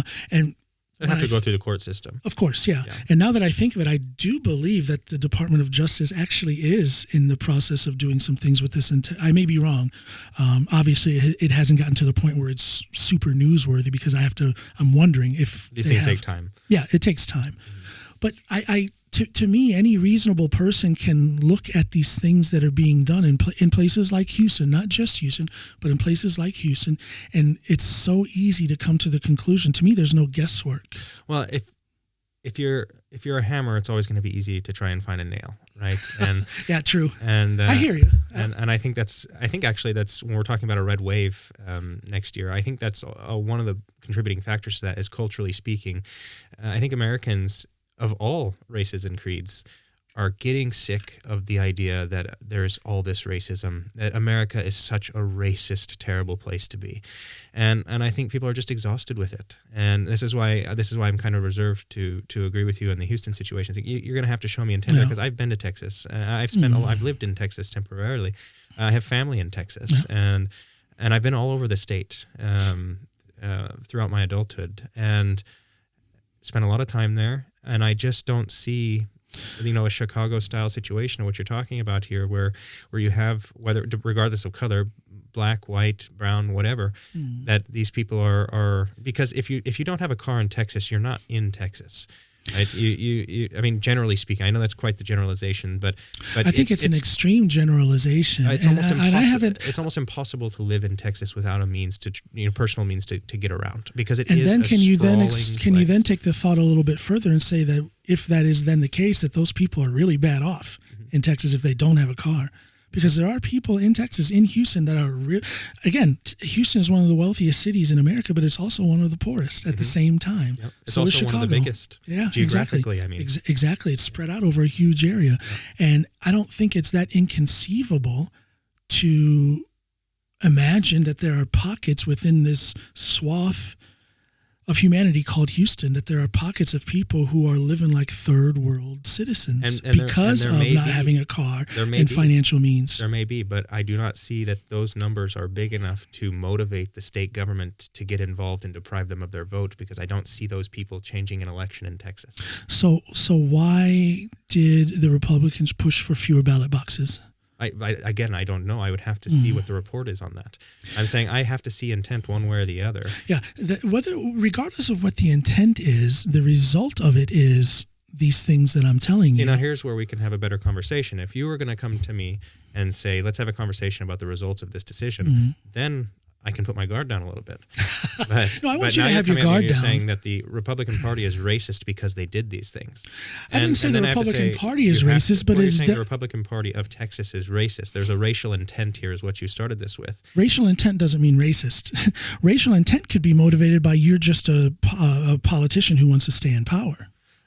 See, that's where I don't. That's where I split from that democratic narrative. That's why I do not say that America is a racist country.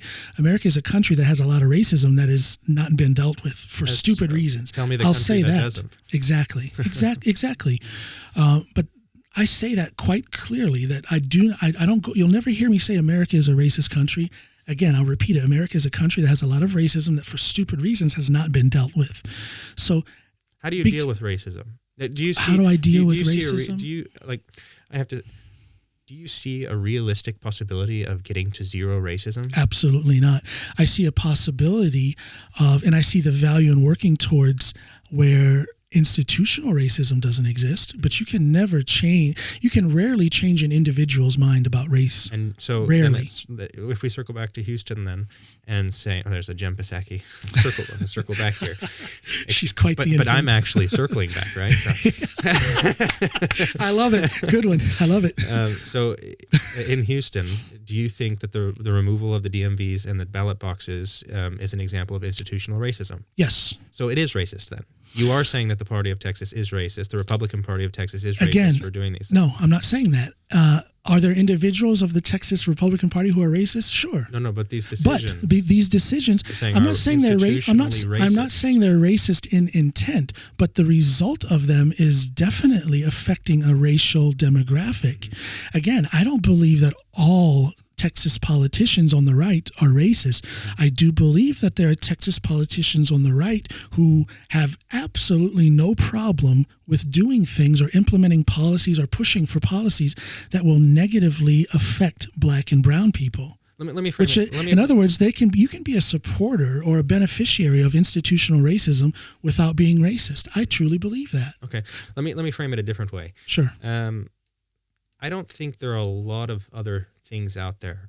There are some. There are obviously some, but there are not a lot of other labels out there that are much worse than racism. Yeah. To call someone a racist, it's pretty bad. Right. And especially in today's world. Yes. It's bad socially speaking. But it's bad for the person. I mean, for me, if you were to call me a racist, that's one of the worst things you could call me. It's an ugly stamp to have. Yeah. And here, a lot of the messaging of the Democrat Party is to come at this and say institutional. So this ballot box DMV situation, for example, you would say that that's institutional racism. You would say that there maybe is, but I'm confused by this because a moment ago you said it's there's maybe a racial intent, but not necessarily racist. And you're because I believe, and the caveat is that I believe that there are politicians who will implement racist policies, not because they are a racist, but because they are a politician who wants to stay in power. Okay, and that's that is an interesting distinction. But if we go with what the I'm different. If we go with the general Democrat narrative here. Yep. The knee-jerk go-to reaction to this is to say, look at the racist Republican Party of Texas and what they're doing in Houston. They've removed these DMVs. They've removed these ballot boxes.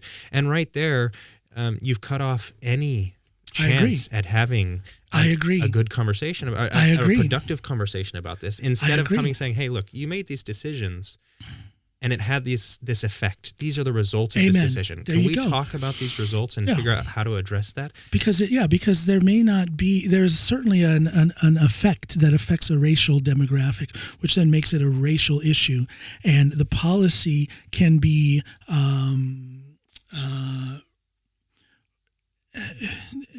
the way it's implemented, because it affects those people in that situation, to me, that falls under the umbrella of institutional racism. Mm-hmm. Which is a very broad term, and I think has differing interpretations depending on who you speak to. Unfortunately, yeah. But I just want to make sure that See, I'm not a classic Democrat, so I'm not saying what a Democrat representative would say. But for me, but we're trying to figure out how to solve this problem, right? Yeah. And I'm saying that if the headline constantly reads "the Republicans are racist," I agree. You are forcing Republicans for their own self-preservation into a corner. I agree, but you know what my headline automatically would be? Putting up their guard up, and then if you keep, if not you, but if the Democrat Party keeps punching and punching and punching, eventually you get to Trump. Yes. Eventually, you get to Republicans saying, "You know what? F you." Yeah. I'm But my headline wouldn't be, "Look at all these racist Republicans." My headline would be, "Look at what these Republicans, look at this policy that they have implemented that so clearly keeps black and brown people from voting." What But why is their intent? What is their intent with this? Because is it only black and browns that are being deprived of votes in that situation that you're describing? Because unfortunately, it is mostly black and brown people who are in an economic status, who have an economic status or economic situation where they don't have the mobility within the system to get there. And I mean, this isn't my opinion. This is fact. This is things. This is studies. Houston, are you saying that there are no white people impacted by the... I'm not saying that at all, because if you live in Houston and you're white and you don't have a vehicle, which then severely curtails your ability to get an ID. Why make this racial at all? Instead, say these poor class of people here in Houston, because which is a diverse subset of Houston, are being impacted by these decisions. My point is, I can explain that though. Going back to what I said about how America is a country that for way too long and for ridiculous reasons has not addressed the racism that unfortunately is soaked into the very fabric of America, so that we have this thing called institutional racism. Now, if I were a politician in Houston, forget a politician, if I were a social activist in Houston, this situation with voting in Houston and in cities like it falls under that thing called institutional racism, which then gives me the opportunity to address this unaddressed racism that is in the fabric of America. In that process, and you'll see this with people like Jesse Jackson, who I don't necessarily agree with on almost anything. You definitely saw it with Martin Luther King, who in the process of shining a light on the plight of black and brown Americans also took up the plight of poor, non-black and brown citizens, brothers and sisters in that struggle.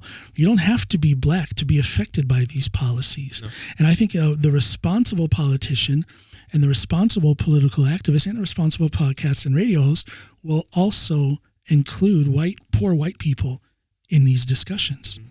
That's me. That's me, though. I agree. And I think the problem is that the terminology has been thrown around so much that it is losing a lot of its meaning. Racism, for example, I don't think that carries anywhere near as much weight as it used to carry. Yeah, it's been used too much in the improper situations. Way too much. Yep. And so I think if you or other Democrats, if their primary objective is to address what they believe to be institutional racism in the country.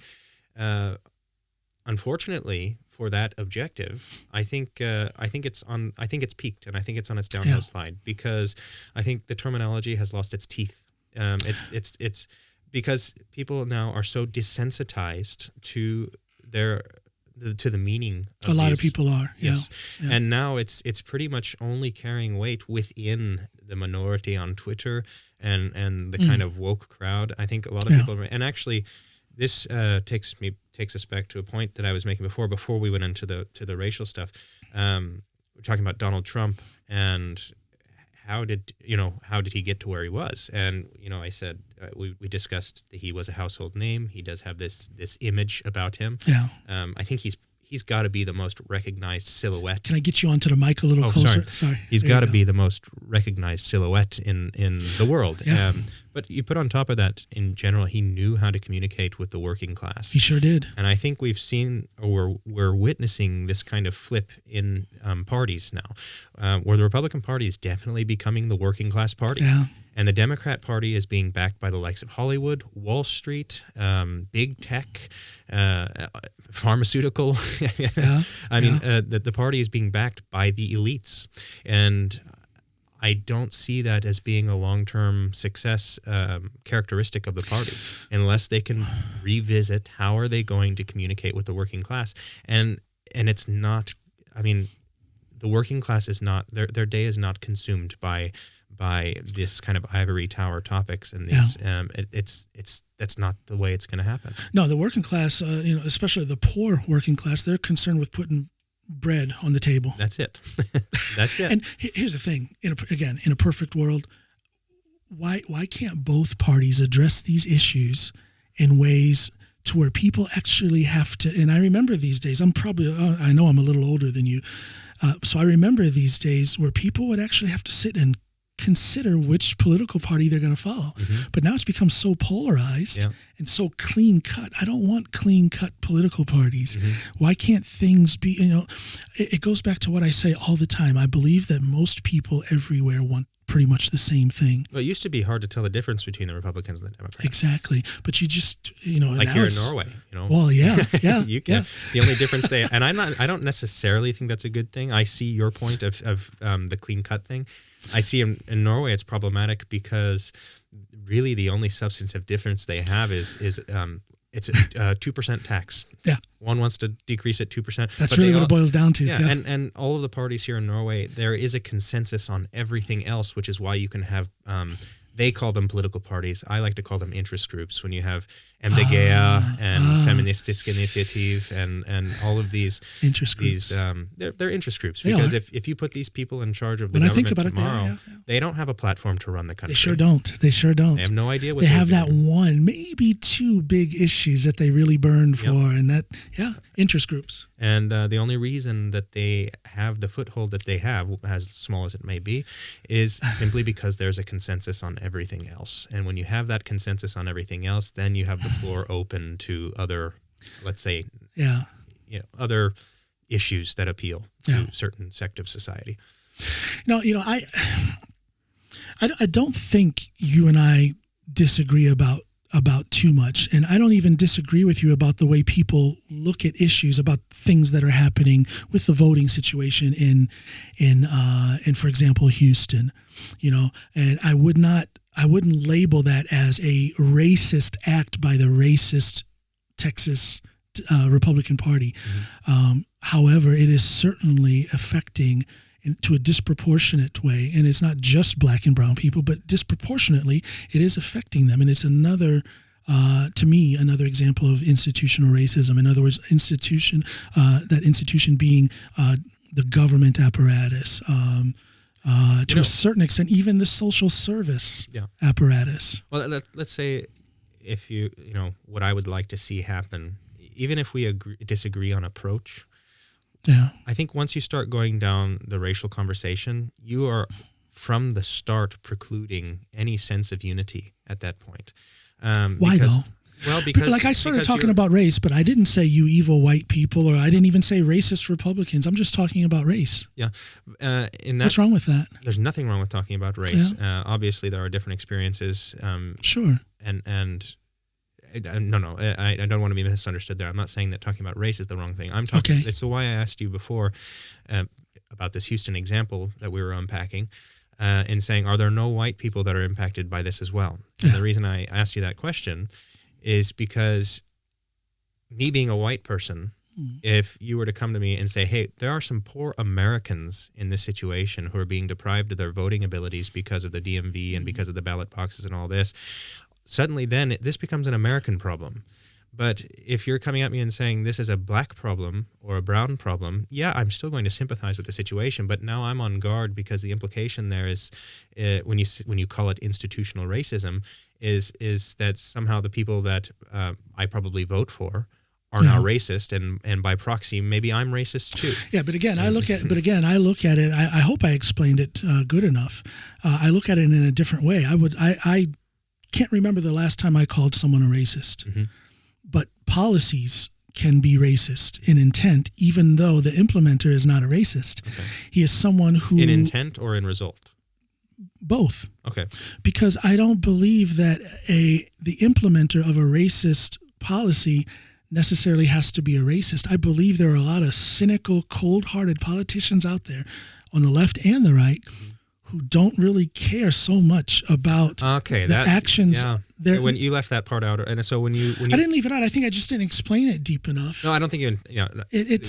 When you just use the term cynical politician. Yeah, that adds a different context to what you're saying. Well, what I'm saying is it's not necessarily Republican. It very often, most of the time, is Republicans who implement those kind of policies.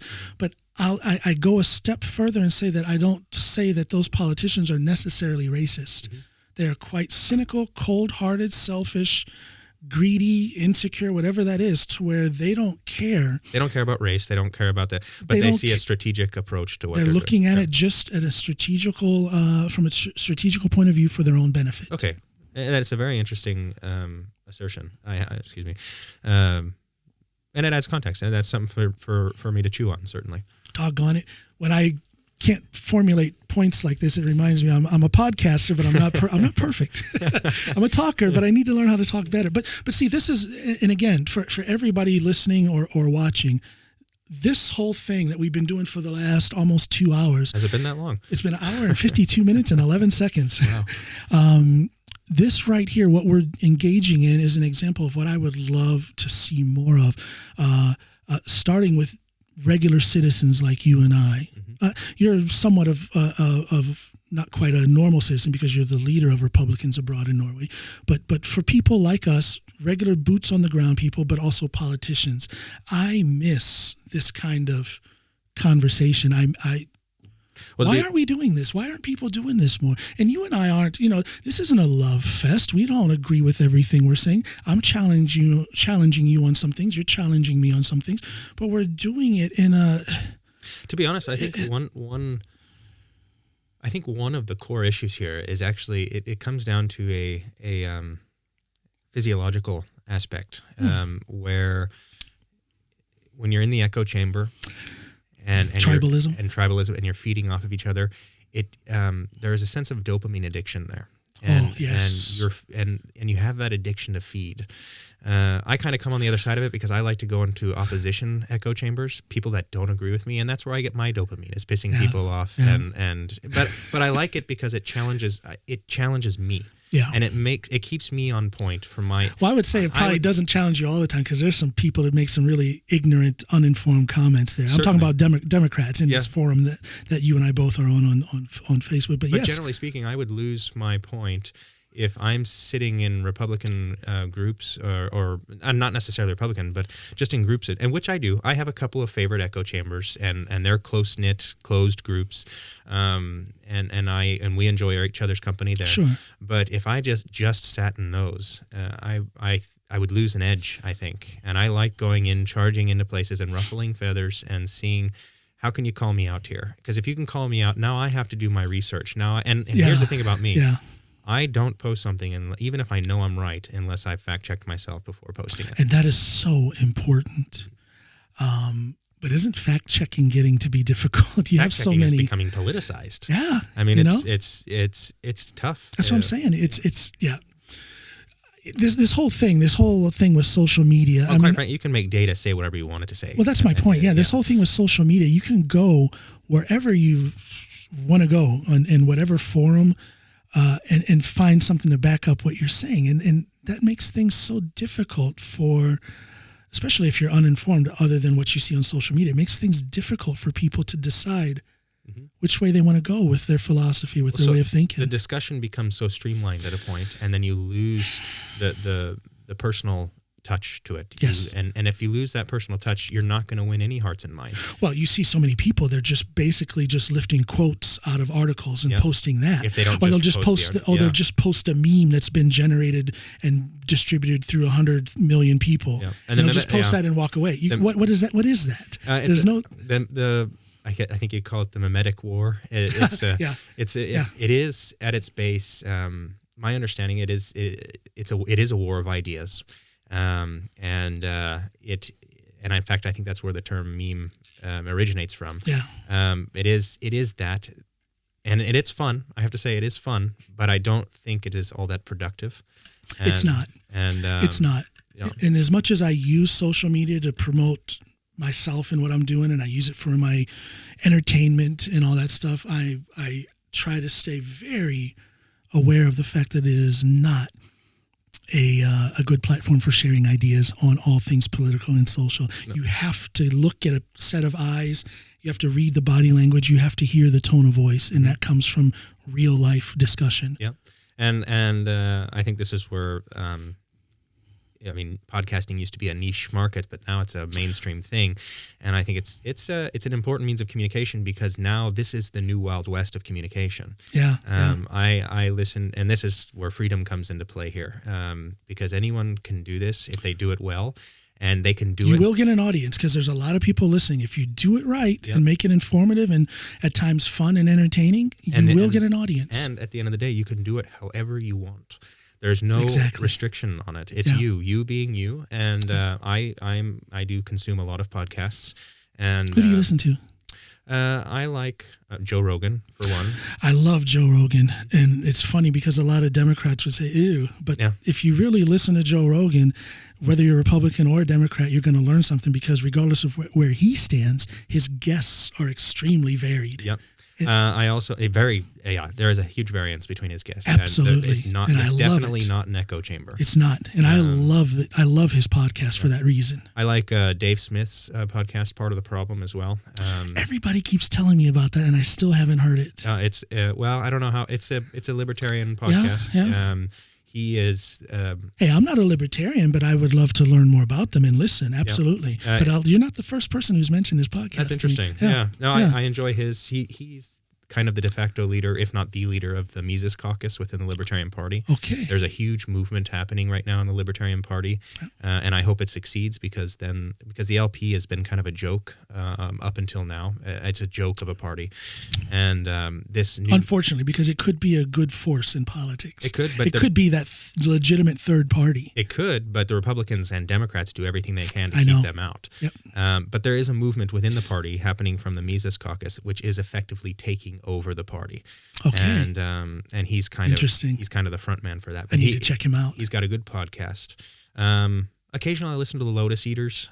It's a British podcast. It's a news and commentary, conservative news, and occasionally I'll listen to them. I got a whole list. I listen every day at work. So yeah, good. Yeah. No, it's all about information. I have to have different sources of information. I can't just sit and watch CNN, even though I lean to the left. I can't have that as my only source of information. I think a lot of people are feeling that way. I think now they've gone, what was it? Was it 2 weeks or 3 weeks now? With not a single day where they capped 1 million viewers. Oh, really? Yeah. Their numbers are dwindling really badly. And what about Fox? Fox is leading the charge. Is it? Yeah, Fox is number one. Particularly Tucker Carlson. That guy. And what's his name? Hannity? No. Hannity's, I don't think, doing as well as he used to. Yeah, he's kind of fading out. Greg Gutfeld. Okay, yeah. He has a late night show. He beat out all of the late night guys. Including Rachel Maddow as well. Oh, Rachel Maddow doesn't even compete. Really? Viewership, she's in the hundreds of thousands. See, I'm not familiar with the ratings. I don't know who's. I know who I watch. That's why Rachel Maddow, I think she's now, if she hasn't already, she's switched to a weekly program. She's not doing nightly anymore. Very interesting. Is that a sign of the pushback to the wokeism? Because she was the queen of wokeism for quite a long time. I wonder if that is a sign of what you were talking about. She's not even in the same league as these. Interesting. People. But Greg Gutfeld, he even beat out. What was Jon Stewart's guy's name? Trevor Noah. No. Colbert. Stephen Colbert. Yeah. I can't get into Colbert. Yeah, no. I can't get. I saw him I saw a clip from his show the other day, where he comes out and all these people on stage were dressed like vaccine needles, and they were dancing around on stage and singing this song about vaccines, and he was dressed like he's. And to me, it looked like Steven. It looked like teaser footage from a prequel to the Hunger Games. It was just this kind of. Maybe that's what he was going for. Yeah, it could have been. I mean, it was this. It was this. Just.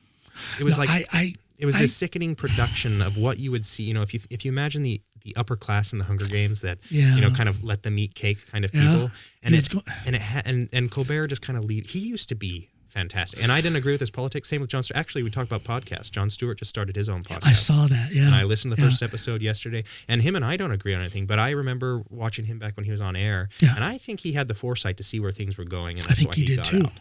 And you nailed it. You nailed it. And I don't necessarily. Same with Bill Maher. Bill Maher and I wouldn't agree on everything, but I do like some of his stuff. I like his take on things. I think he's funny. Mm-hmm. As a stand-up comedian, I'm always in it for that. Yeah. But I also think that I like it that he will say what he legitimately thinks is right. He doesn't come across as pushing the classic Democrat narrative, because he'll badmouth him. He'll badmouth him when it's necessary. Democrat. Absolutely. There you go. And that's what he is. And I miss the old school Democrats. Are we ever going to have a third party? Because there are old school Republicans, there are old school Democrats, and they don't fit in the current party system. They don't. Do you think we're going to get that legitimate third party? Could it be a melting together of something libertarian and these misplaced Republicans and Democrats? I do think it's a possibility. I think there is in a sense, I call it the liberty movement, and I think you do have this coming together of people who on the micro scale might not agree on everything. But if you can get to a point where you say, hey, we don't agree on these things, but we're at least on the same page on these macro things. Yeah. So how about we fix these problems and then Lord knows that we need a party like that. We really do. We need something in the middle there to. It's train station politics, right? Where we can, let's get on this train together. Yep. See how far it goes, and you just get off whenever you're done. In a perfect world. Yeah. Let me ask you this now, briefly or relatively briefly. Politics in Norway. Mm-hmm. More or less interesting. Now, let's try and erase our Americanness for a moment. Sure. Politics in Norway, more or less interesting than politics back home? Oh, way less interesting. Okay. Because it's so homogenous. There is a consensus in Norwegian politics, which, there's essentially no substantive divide here. Now, when we can get into certain political issues in Norway, which become interesting, such as EU and AOS membership and how the country feels about that. Yeah. When it comes into green policy, seeing this pushback lately with Olja Brula, this group that basically, and I don't know if you joined that group. I joined that group. No, I haven't. I should. And getting into that group, you can see that this group became a concentration of Norwegians of all backgrounds. You had Norwegian socialists, you had Norwegian What's the name of the conservatives. Olja Brula. It was a pushback to, I think, MDG's group, which was Miljø Brula or Grønn Brula or something like that. But it broke a record. In one day, I think 200,000 people joined this Facebook group. I'm just going to look that up. It kind of rings a bell. I might be a member there, but I just haven't been active. What was interesting about this group is when you're scrolling through it, you can see there are hardcore socialists in there. There are people from the Red Party in there. There are people from the right and left, right? See, I would like to see that. And that on everyday topics, that they can disagree on this, that, and the other. But one thing that they could all get on the same page about is screw you, MDG, knock it off. And that's where they were all in agreement. It's like, stop screwing with our oil. MDG or MDG for you non-Norwegian listeners, that is the ultra green party here in Norway. They want to get rid of motor vehicles in cities, unless they're electric. They want to stop oil exploration. They want to stop all oil exploration. Which the Norwegian economy and Norwegian welfare state depend on. I would appreciate, man, if you'd send me an invite to that group. I looked it up. I couldn't find it right now. Sure. I would love to be a part of that and just see what the... Yeah, absolutely. Because I have to admit, if I have, and I probably shouldn't say this if I'm looking to get some kind of a gig, but if I have a weakness, it is within the knowledge of Norwegian politics. Mm-hmm. So much of now Norwegian social issues, I'm active on that. I've done my time, so to speak. Yeah. But the political side of things, I'm just not that savvy. Yeah. So I groups like that will help me. Remedy that problem. Yeah. And if I were to answer your question a different way and kind of give you a plug, it would just say, no, Norwegian politics is very interesting because there's this party, Liberalist. Right? Hey, man, you missed an opportunity there. Liberalist is the new up and coming thing. And no, I do mean that genuinely. Liberalist is a different brand of party compared to the rest in Norway. Now, are you just a member of the party? Or are you active in some sort of official way? Like I said, I was on the Sentralstyret for 5.5 years. That's right. You did say that, yeah. I was a part of building the party from almost from its inception. And and now currently now I'm actually the local leader for Drummond, but okay. I've withdrawn my activity there mostly only because my family is growing, and between my one family, on the way, or well, we already have two, and now we have one on the way. Yeah, beautiful, man. Congratulations. So we have a little baby girl coming in March. Congratulations. And, thank you. We have family is everything, man. 2 sons already. One is 3 and one is 1, and I remember those days. Our daughter is 16. Our son will be 14 in a couple months. Yeah. So they're I mean, those teen years, between family and career, it didn't. I had already put in a lot of years of work in politics, and so I had to step back. So basically, I served my term, and I didn't stand for re-election the following term. And that doesn't mean to say that I won't ever be back. Yeah, because you're still active. I'm still active. You're reading the tea leaves, and I'm involved in other smaller projects as well for the party. But as far as being involved at the national leadership level, that was pretty time intensive, labor intensive. Sure. And you had a family to had think a family. of. It had a pretty turbulent start with the first baby, actually, and so we went through a lot with it. So that I could make it work for a little while, and then we had the second one. Now we have the third one. So I had to step back, and family comes first. Timing thing, yeah, absolutely. Now, Republicans abroad in Norway, is that a heavy hat to wear? No, I enjoy it. And by the way, as you had a little pause, I just want to shoot in with this. I am, as anyone listening and watching, and as you know, I'm far from a Republican, but, and I think I've said this to you, I have always admired your appearances rather, on Norwegian TV. I appreciate that. You speak in a way that I think people need to hear, especially here in Norway, about the Republican Party. Because again, I'm not a Republican, but I don't think people understand what that more old school Republican way of politics is, because they only see, the sensationalism. They only see the sensationalism. They only see the wife beater wearing screaming masses at Trump rallies. And that's not, it kind of is. In some ways it is. It's a part of it. But there's so much more to the Republican Party than that. And you are a great ambassador. And there's more to that guy than his wife beater too. Sure, absolutely. There's a reason he's at that and that's rally. good. And that's good that you say. I say that for comedic effect. But I understand. But you address a very good point to be made, and it's a point that I try to make consistently, is that you don't know people's story. You can't look at a person and say that they are this, that, or the other. You can't even look at a person wearing a "I'm a Republican" T-shirt and say that they are this, that, and the other. And my admiration to vocalize it is that you, when you get on that microphone or on that television screen, you paint that picture so that people can see that the Republican Party probably is not what they thought it was if they were to just listen to or just watch the sensationalism. Certainly. You're a great ambassador for that, man. So hats off to you. I appreciate that. And when we're talking about monoliths, right, this is how the Republican Party is treated, is a monolith. And the Republican Party is actually a pretty diverse group of people. Yeah, it is. And unless, if you were really wanting to have a real conversation about the issues, you have to acknowledge that and be willing to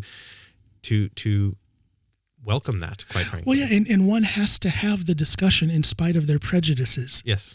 And I would hope that people have the wherewithal to recognize that if they're sitting with a prejudice, that they acknowledge that. Certainly. But then take it a step further and have a desire to do something about it, to either verify it or, because a prejudice can be verified. Well, and it's not even a matter of if. Everyone has prejudices. Yeah, everyone operates within dialogue with prejudice. And to me, it's a boring life to just live with that prejudice. I personally want to seek it out, the source of that thought that I have, and either verify it, hopefully understand it, or possibly change. Yeah, absolutely.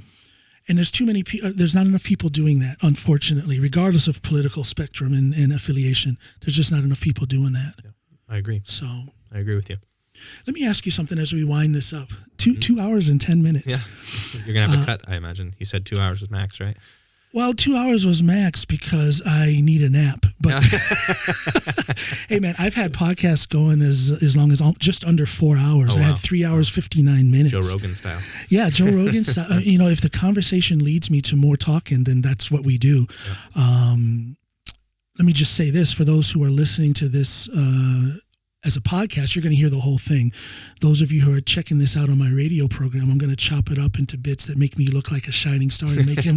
No, but they'll hear maybe 5 or 10 minute long segments. Sure. But as long as we talk is as long as we talk, man, and I'm enjoying myself. So same here. Why stop a good thing? Yeah.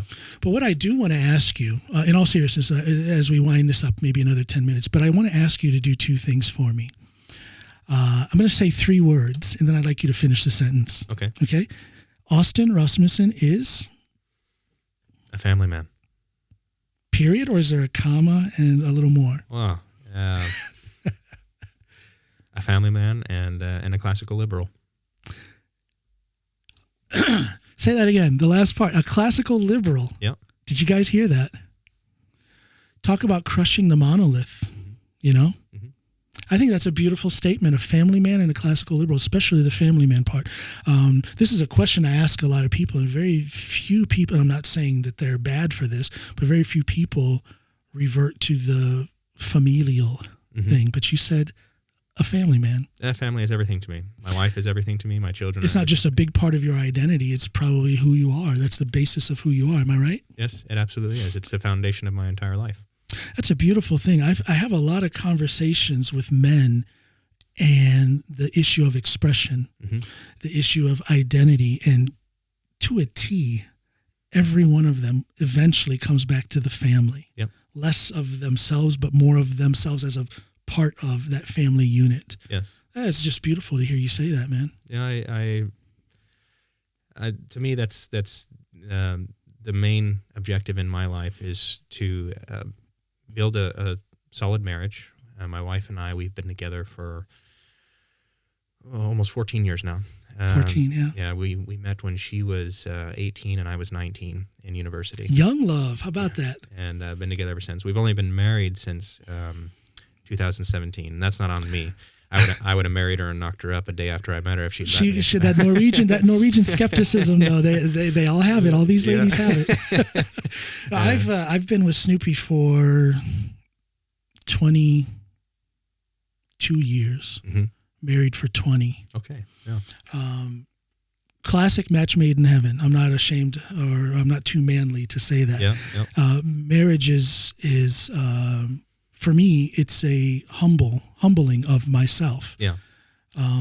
It's acknowledging that I wouldn't be who I am without that lovely woman. She's right over there on the other side of that wall there, sleeping after her night shift. And woe unto the man who cannot acknowledge the importance of his wife. Yes, absolutely. And and I feel that way. I mean, humbling. There's the story I tell of how we met, and then there's actually what happened, right? I love it. I should have her on with the story, huh? No, so she's definitely a big part of my life. I wouldn't be who I am or where I am. Definitely not where I am. And but isn't that the way it is? When you meet the right one, it is quite clear to oneself and maybe even to the people around you that you are not who you are without that other half. Well, I'll tell you, that applies to me definitely. I had my whole life planned to the T. Before I met my wife, I was being groomed for a military career. Yeah. I joined at 17. Could have retired theoretically around 37 to 40 years old and started a second career in law enforcement was the idea. And had you're walking in my not in my footsteps, but you're describing the almost exact path that I took. Yeah. Well, and the idea was to have 2 pensions by the time I turned 57. Exactly. Right? Yeah. And then I met my Norwegian wife, who turned that on its head. And we were together for a few years, and I had to make a decision. I knew pretty quick she was not the type of woman to be a military spouse. It does take a certain type of woman to live that lifestyle. Yes. And she never gave me an ultimatum, but she when we first got together, she told me, I'm going to settle down in Australia. Oh. And she made that very clear to me from the start. And I said, okay. And I always kind of knew that was this pipe idea because she went there as a teenage tourist with her father and her sister, and going there as a teenage tourist is completely different than going there to live and settle down. But I didn't want to deprive her of that. No. And I had to make a decision at some point. So I resigned from ROTC because if I would have finished my commission, then I would have had to serve at least another 4 years after university.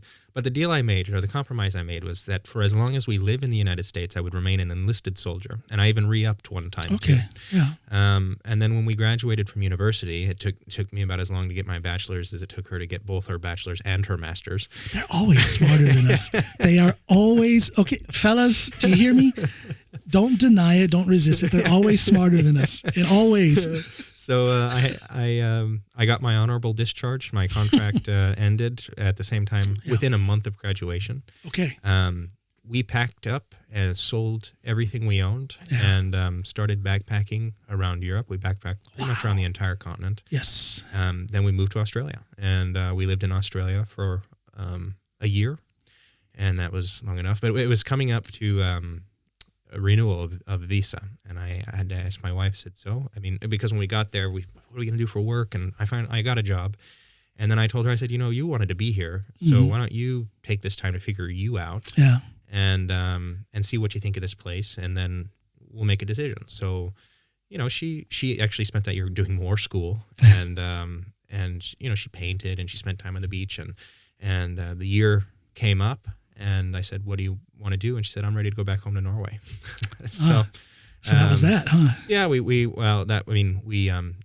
traveled New Zealand after that. We traveled Thailand, and then came to Norway and set up here. And then the immigration process took me a year and a half because it was right at the height of the Syrian refugee crisis. And what year was this when you came? 2014. Wow, times are different. Yeah. My immigration process took me about 10 minutes. Yeah. It was so different back then. Yeah.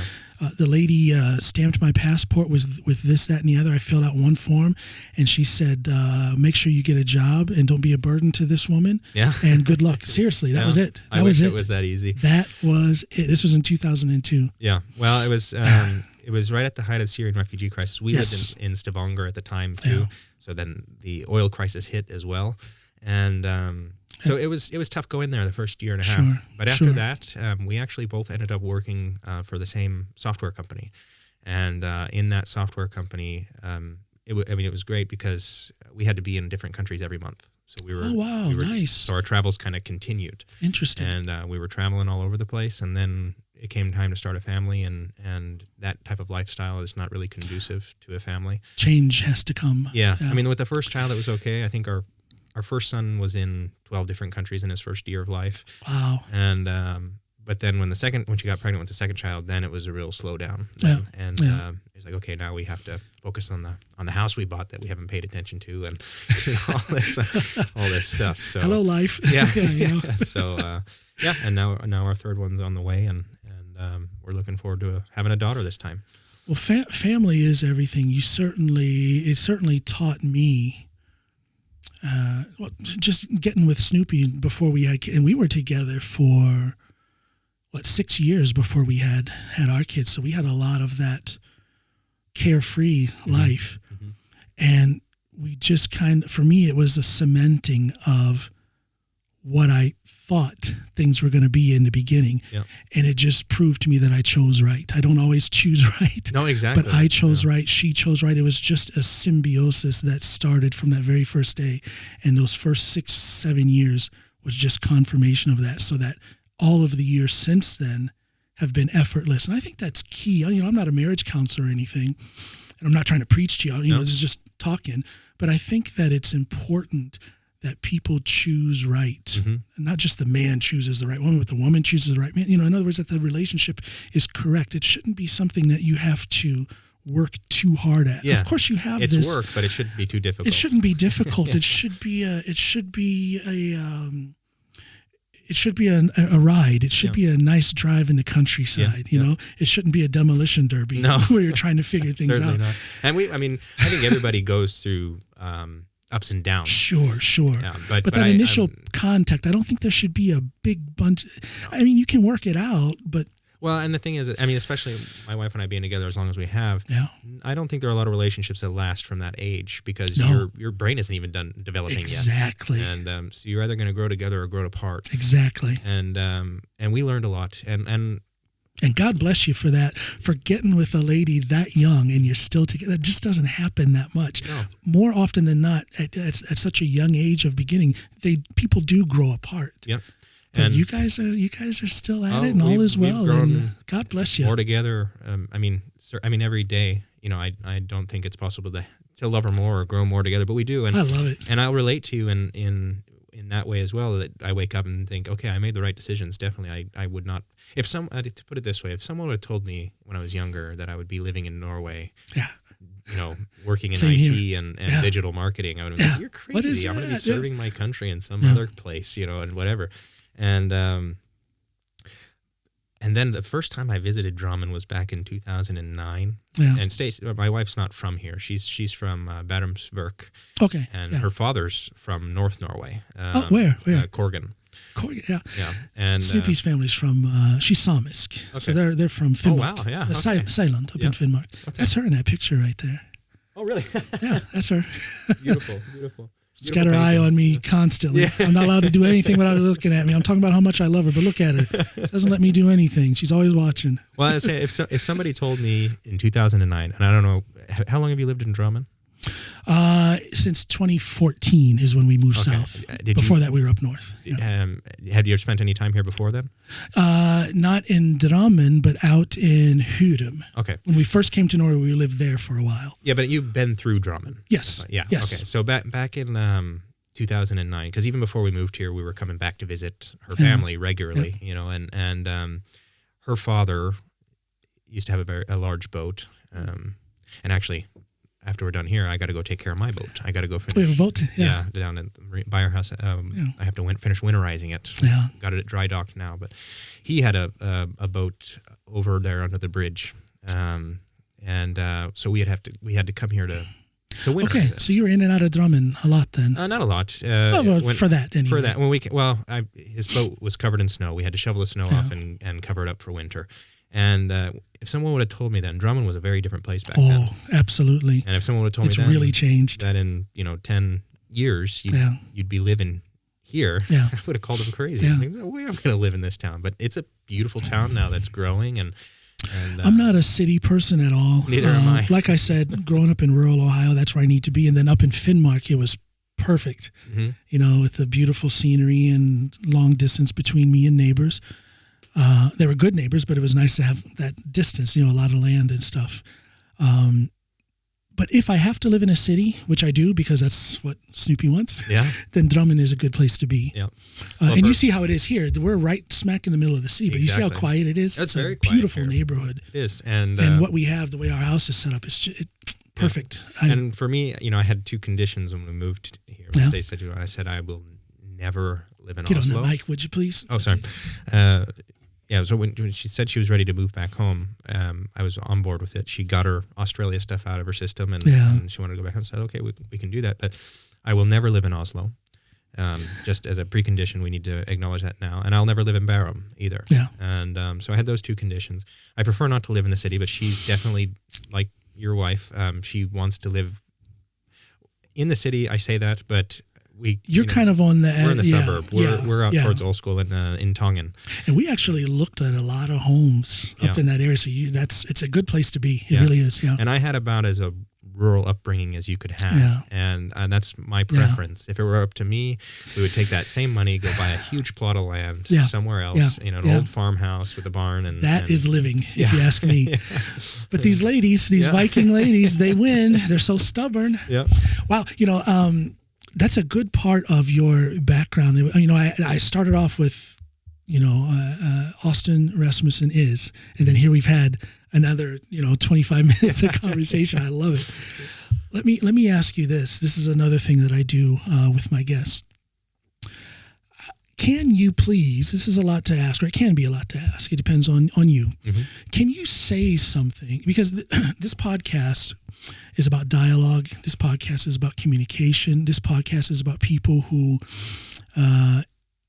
interest me in some way, motivate me, inspire me in some way. And then I hope that the same effect is passed on to my viewers and listeners. Mm-hmm.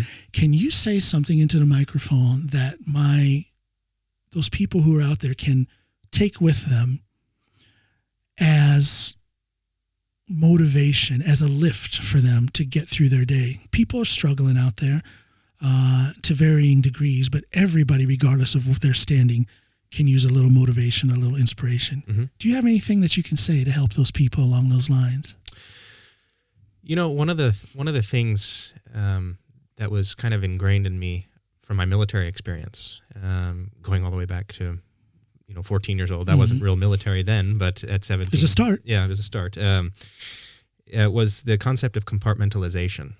And I think it's one of the most valuable traits and it's a learned trait. It's not something that comes inherently. It's something that you learn to do.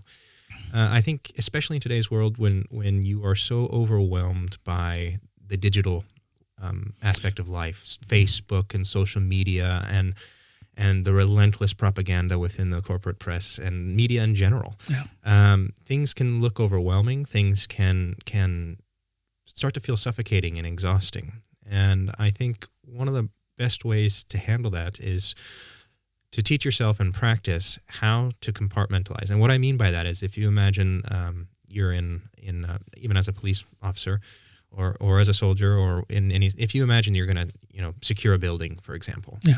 When you bust down that door, you're not going to let yourself be overwhelmed by the possibility of the entirety of what's behind that door. Yeah. You have to think only about what's behind that door. Yeah. Clear that room. Yeah. And then move on to the next room, and the next room, and the next room, and then before you know it, the house is cleared. Yeah. And I kind of use that analogy or metaphor for compartmentalization, in that if you're starting to feel overwhelmed, or you do have this general sense of stress and overwhelming as we do, to start considering life in smaller chunks. And life in smaller chunks. Yeah. I like it. And taking it piece by piece and basically scratching it off your list. You move from one success to the next success. How could anyone not take that for the good advice that it is? What a way of tackling life. Mm-hmm. What a way of tackling adversity. Everybody's going to meet it to one degree or another, and what a great way of tackling it. Yep. Austin Rasmussen. You're quite the guy. I don't look at you as a man who needs any kind of affirmation, so I don't want to seem flippant or condescending when I say this. But you are. I believe in the goodness of all people. I don't care whether I'm in the middle of a screaming match with them. I didn't care if I was putting handcuffs on someone. I don't believe in this trope out there that it's a bad world and that people are evil. I believe in the goodness of everybody. But you are a much more pleasant and fun person to talk with than just about anybody I've ever had on this podcast. I appreciate that. And the significance of that is in being able to say that with all honesty and straight from the heart, and yet we differ politically. Yep.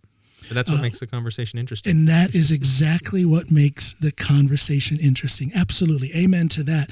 I think that this discussion has definitely put me in a different mindset for at least the rest of the day. Yeah. I'm going to be thinking about some things, in particular about the way I formulate certain things.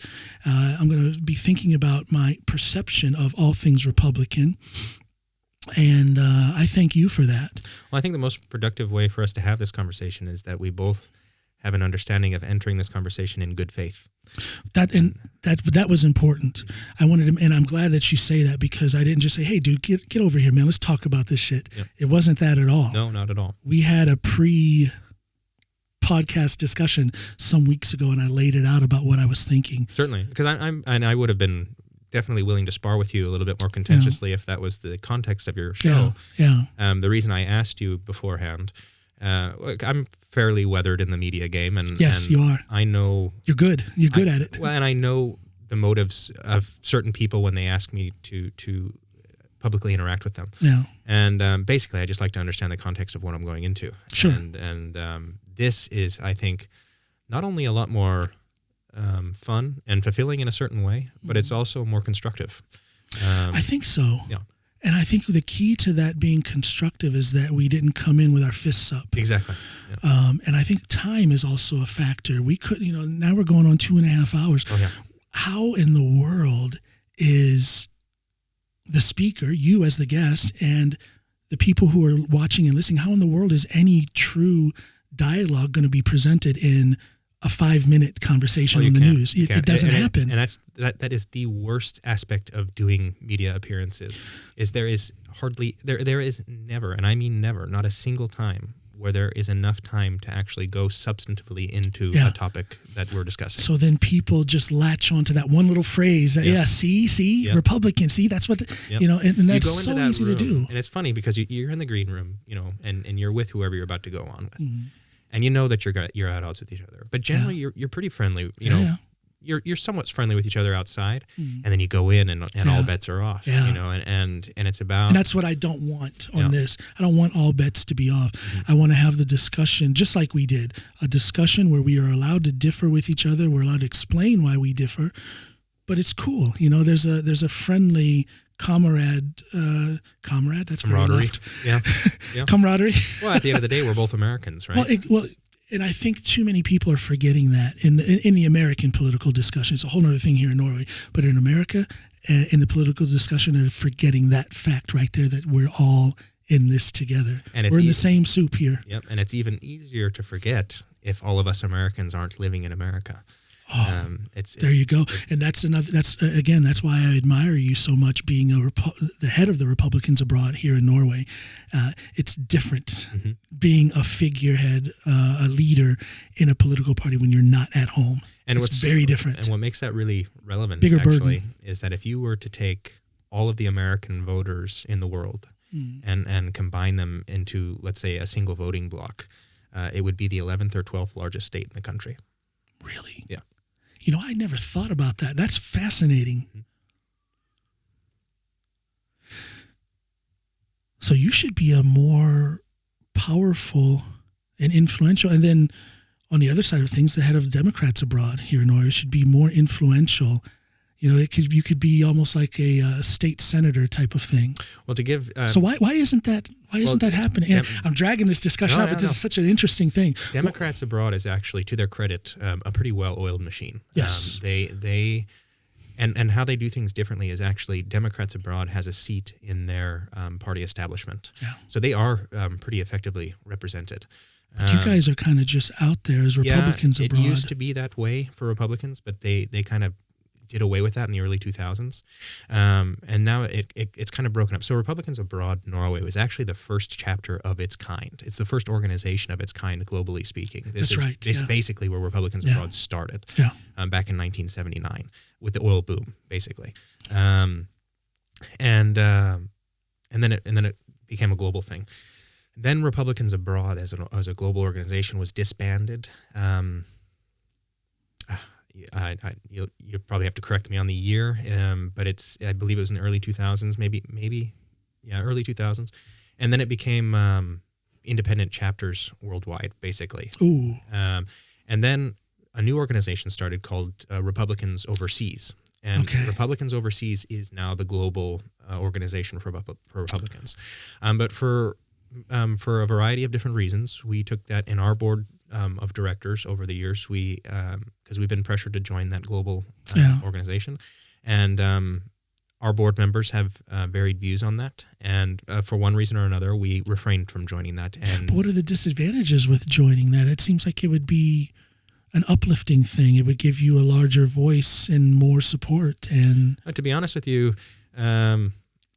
we actually get solicited more on a global scale than I think Republicans. Well, I shouldn't say more, but it probably just as much as Republicans Overseas. Really? We have the history. We have the roots. And, I don't just do news in Norway. I've been flown down to Turkey before in Istanbul and do news in France and all this. And that, when they contact me, it's not necessarily as a Republican in Norway. It's the fact of being a Republican that lives abroad. Right. Who's somewhat adept in these issues. Republicans Overseas,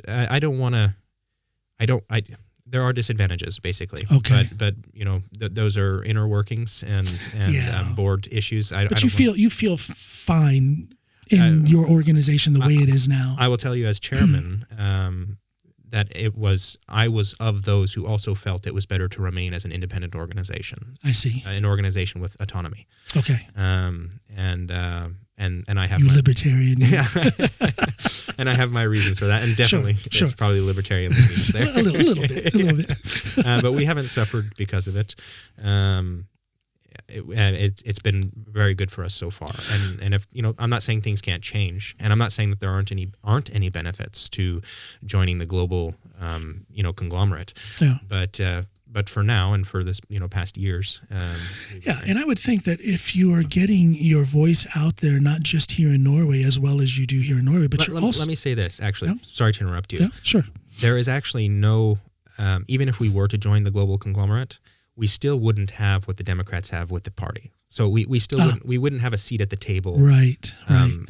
So in that sense, it doesn't make a difference. Right. Yeah. And again, as I was starting to say, when you are getting heard, when you are putting your party's message as you interpret it out to not just here in Norway, but in Turkey, France, and wherever, what's the problem? If it ain't broke, why fix it? Exactly. Yeah, and that's another aspect of it. Yeah. And back in the 2016 election, it was really interesting. There was Why are you bringing up bad news, man? We were talking so well, and now you No, actually, this is kind of going back to Rand Paul more than anything else. This is, okay, let's say 2016 election primaries, not the election. Okay, I can swallow this now. Go ahead. There was a poll that was done of voters abroad and who they supported for president on the Republican platform. Yeah. And it wasn't Donald Trump. Who was it? By a landslide, it was Rand Paul. By a landslide. Not just a little bit, but how come that narrative isn't put out there? I've never heard. Well, not that I hear everything that's put out there, but I don't think that was a big issue. No, it wasn't. Just for us who are tend to be interested in participating in the poll, but this was a poll of only Americans living abroad for the primary election. And it was Rand Paul. And it was Rand Paul by a landslide. And when you say that, it fits. It kind of fits. The reason for that, the dominant reason, I would say, is because Rand Paul from either party is the only political leader who is taking on FATCA and FBAR. FATCA and FBAR. I can't believe we didn't talk about that. And we don't have time now, but I would love to talk. Those are curse words to me. Yeah, not only is he taking them on, but he actually named himself as one of the 7 named plaintiffs in the lawsuit to go to the Supreme Court. He has thrown his hat in the ring as to actually fighting this. For those who don't know FATCA and FBAR, we're talking about the IRS's reach on American expats and the things that we have to go through as American expats when it comes to taxing. I just very briefly, I want to crush a myth out there. Excuse me. Just because we are expats, that doesn't mean that we're expats because we're trying to avoid taxes. That narrative is out there way too much, and that's not true. That has nothing to do with it. Quite the opposite. According to FBAR and FATCA, we still have to file for taxes, even though we will not be taxed. Well, here's because we're under a certain. To put it into context, the United States of America is the only country on the planet that, besides Ethiopia. Is it okay? Well, as far as I knew, until now, the United States of America is the only country on the planet that subjects its citizens to indefinite taxation. Yep, it's us in Ethiopia. No matter how long you live away from it. Yep. Even Norway. If a Norwegian leaves home, they're only subjected to the tax laws for 3 years after they leave, and then it becomes entirely residency-based. And that's really what Americans and any common sense person would want, is residency-based taxation. Right. To be fair, I want no taxation. But well, to say it bluntly, why in God's name should we have to file for taxes in America when none of our income is generated in the United States? No. And so what FATCA does is it turns the IRS into an international enforcement agency. Exactly. And at the end of the day, now you have a lot of banks who don't even want to do business with Americans. Well, and there's the very ugly part of it. There are Americans who move to another country not knowing about this, and then all of a sudden they find out that no bank will give them a loan for a home. Mm-hmm. No bank will even let them open a savings or a checking account. Nope. You can't invest because of the sanctions that they would be facing. Because what a horrible position to be in, just because you chose to live in a different country. Yep. I mean, the number of renunciations increases every year, and that's not because of who's president necessarily. It has been and I mean, I'll say this: it is President Obama who signed this into law in 2009, and since it was enacted, the number of Americans who announced their citizenship has only been climbing every year. It's now, exploded, actually. It has. It hasn't just been creeping; it's exploded. Yeah, and I don't mean to say that there's millions of Americans that are renouncing. We're talking thousands here, but it's still. It's still significant, It's gone and up. it's a strong statement. Mm-hmm. It is. You know, I still have my American citizenship.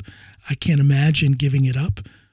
But at the same time, the way things are with FATCA and FBAR, who knows what the future will bring? I'll put it to you that way. And it sickens me that I have to consider this type of thing at some point in my life. It's sickening. And our children too. And our children, to say the least. Yeah, our children. They're what they would call an accidental American. Yeah. I know, it's crazy. Oh, don't get me started. Another podcast for that. But listen, man, I thank you so much for coming to my studio. You're not only in my studio, but you're in my home, and you're in my heart as a friend. I call you friend and brother. You and I agree on way too much for me to not call you that. But let's still keep the lively discussion going up on Facebook from time to time. Yeah. I think the discussion has to be had. If it's going to be had on social media, people do it.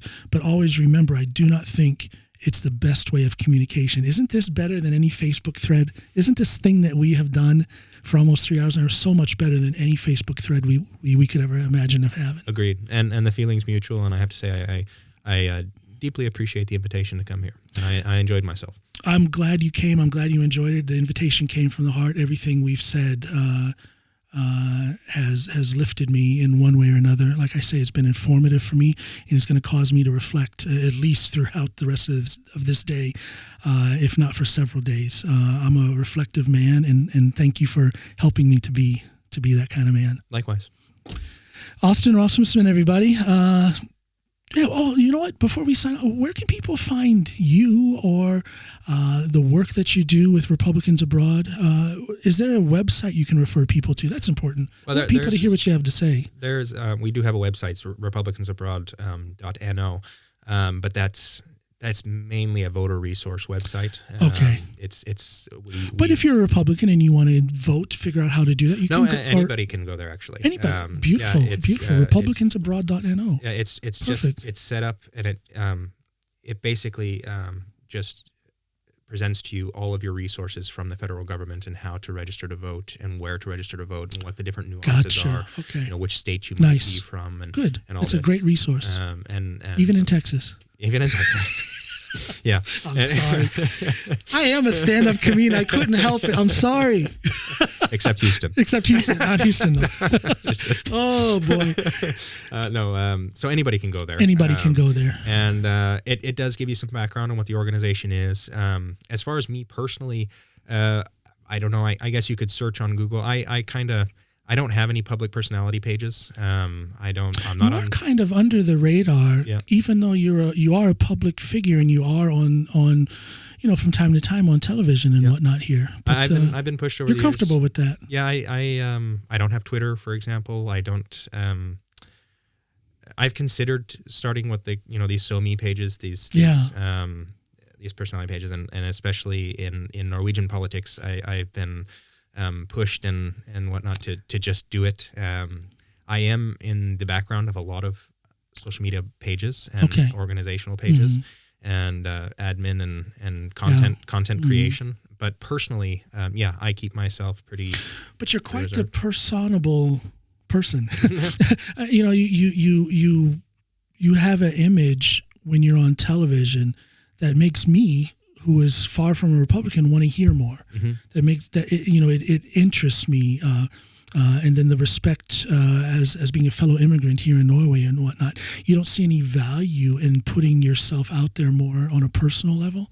You don't see, it might pull people more into the fold. Sure, and I do see the value. And again, I have considered it in the past, and each time I do consider it, I'm more to just doing it. Yeah.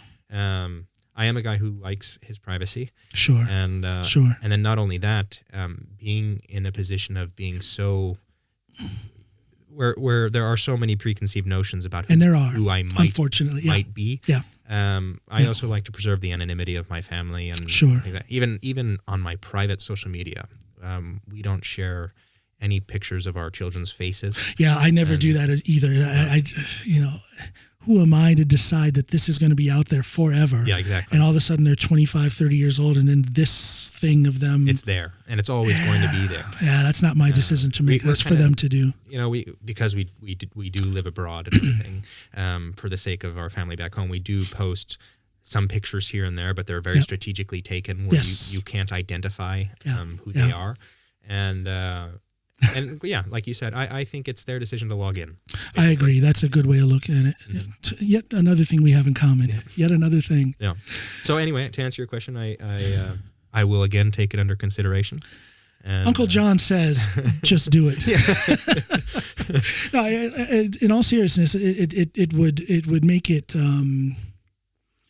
No, I don't know. I think it would serve you well if you did it. But of course, there's that privacy issue, and your kids are a lot younger. It's different for me. My kids are older, so when I get online hate, it's going to affect them if it affects them, it's going to affect them in a way that they're more conscious of. Oh yeah, I mean, you wouldn't believe some of the hate mail I've got over the years. Oh, dude, I can imagine. And I can imagine. It got to the point actually where I just don't tell my wife about it anymore. Really? Yeah, because she was getting concerned. I'm the same way. I get hate mail from this podcast and now from the radio show. I've only had 2 broadcasts of the radio show, and the hate messages have started already. Oh wow! But I don't say anything. No. I mean, why? Yeah. Why? Before I would bring it up just because I can have a sounding board. You want to bounce it off. Yeah, it wasn't even that for me. It was just funny. Okay. It was like, okay. I mean, Yeah, look at this guy, and then she didn't think it was funny at all.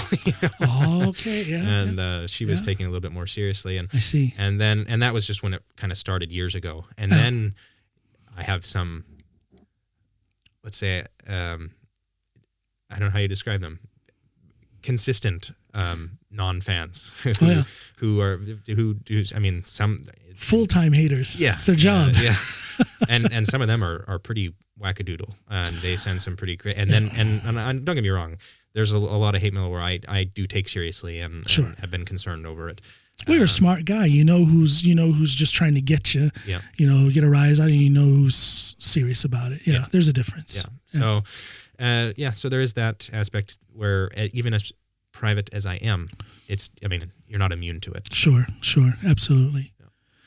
No, well, again, what is this, the third time I've tried to wrap it up? But the conversation just keeps coming. It does. This time we do have to stop. I want to say thank you to everybody who stuck with us throughout this whole thing. I do have a radio show. You have to check out in the description of this episode where you can find that. The radio show can be live streamed worldwide, no matter where you are. Check the description of this episode on YouTube or on your podcast platform of choice, and it will lead you where you need to go. Austin, thank you. Thank you. Bye, everybody.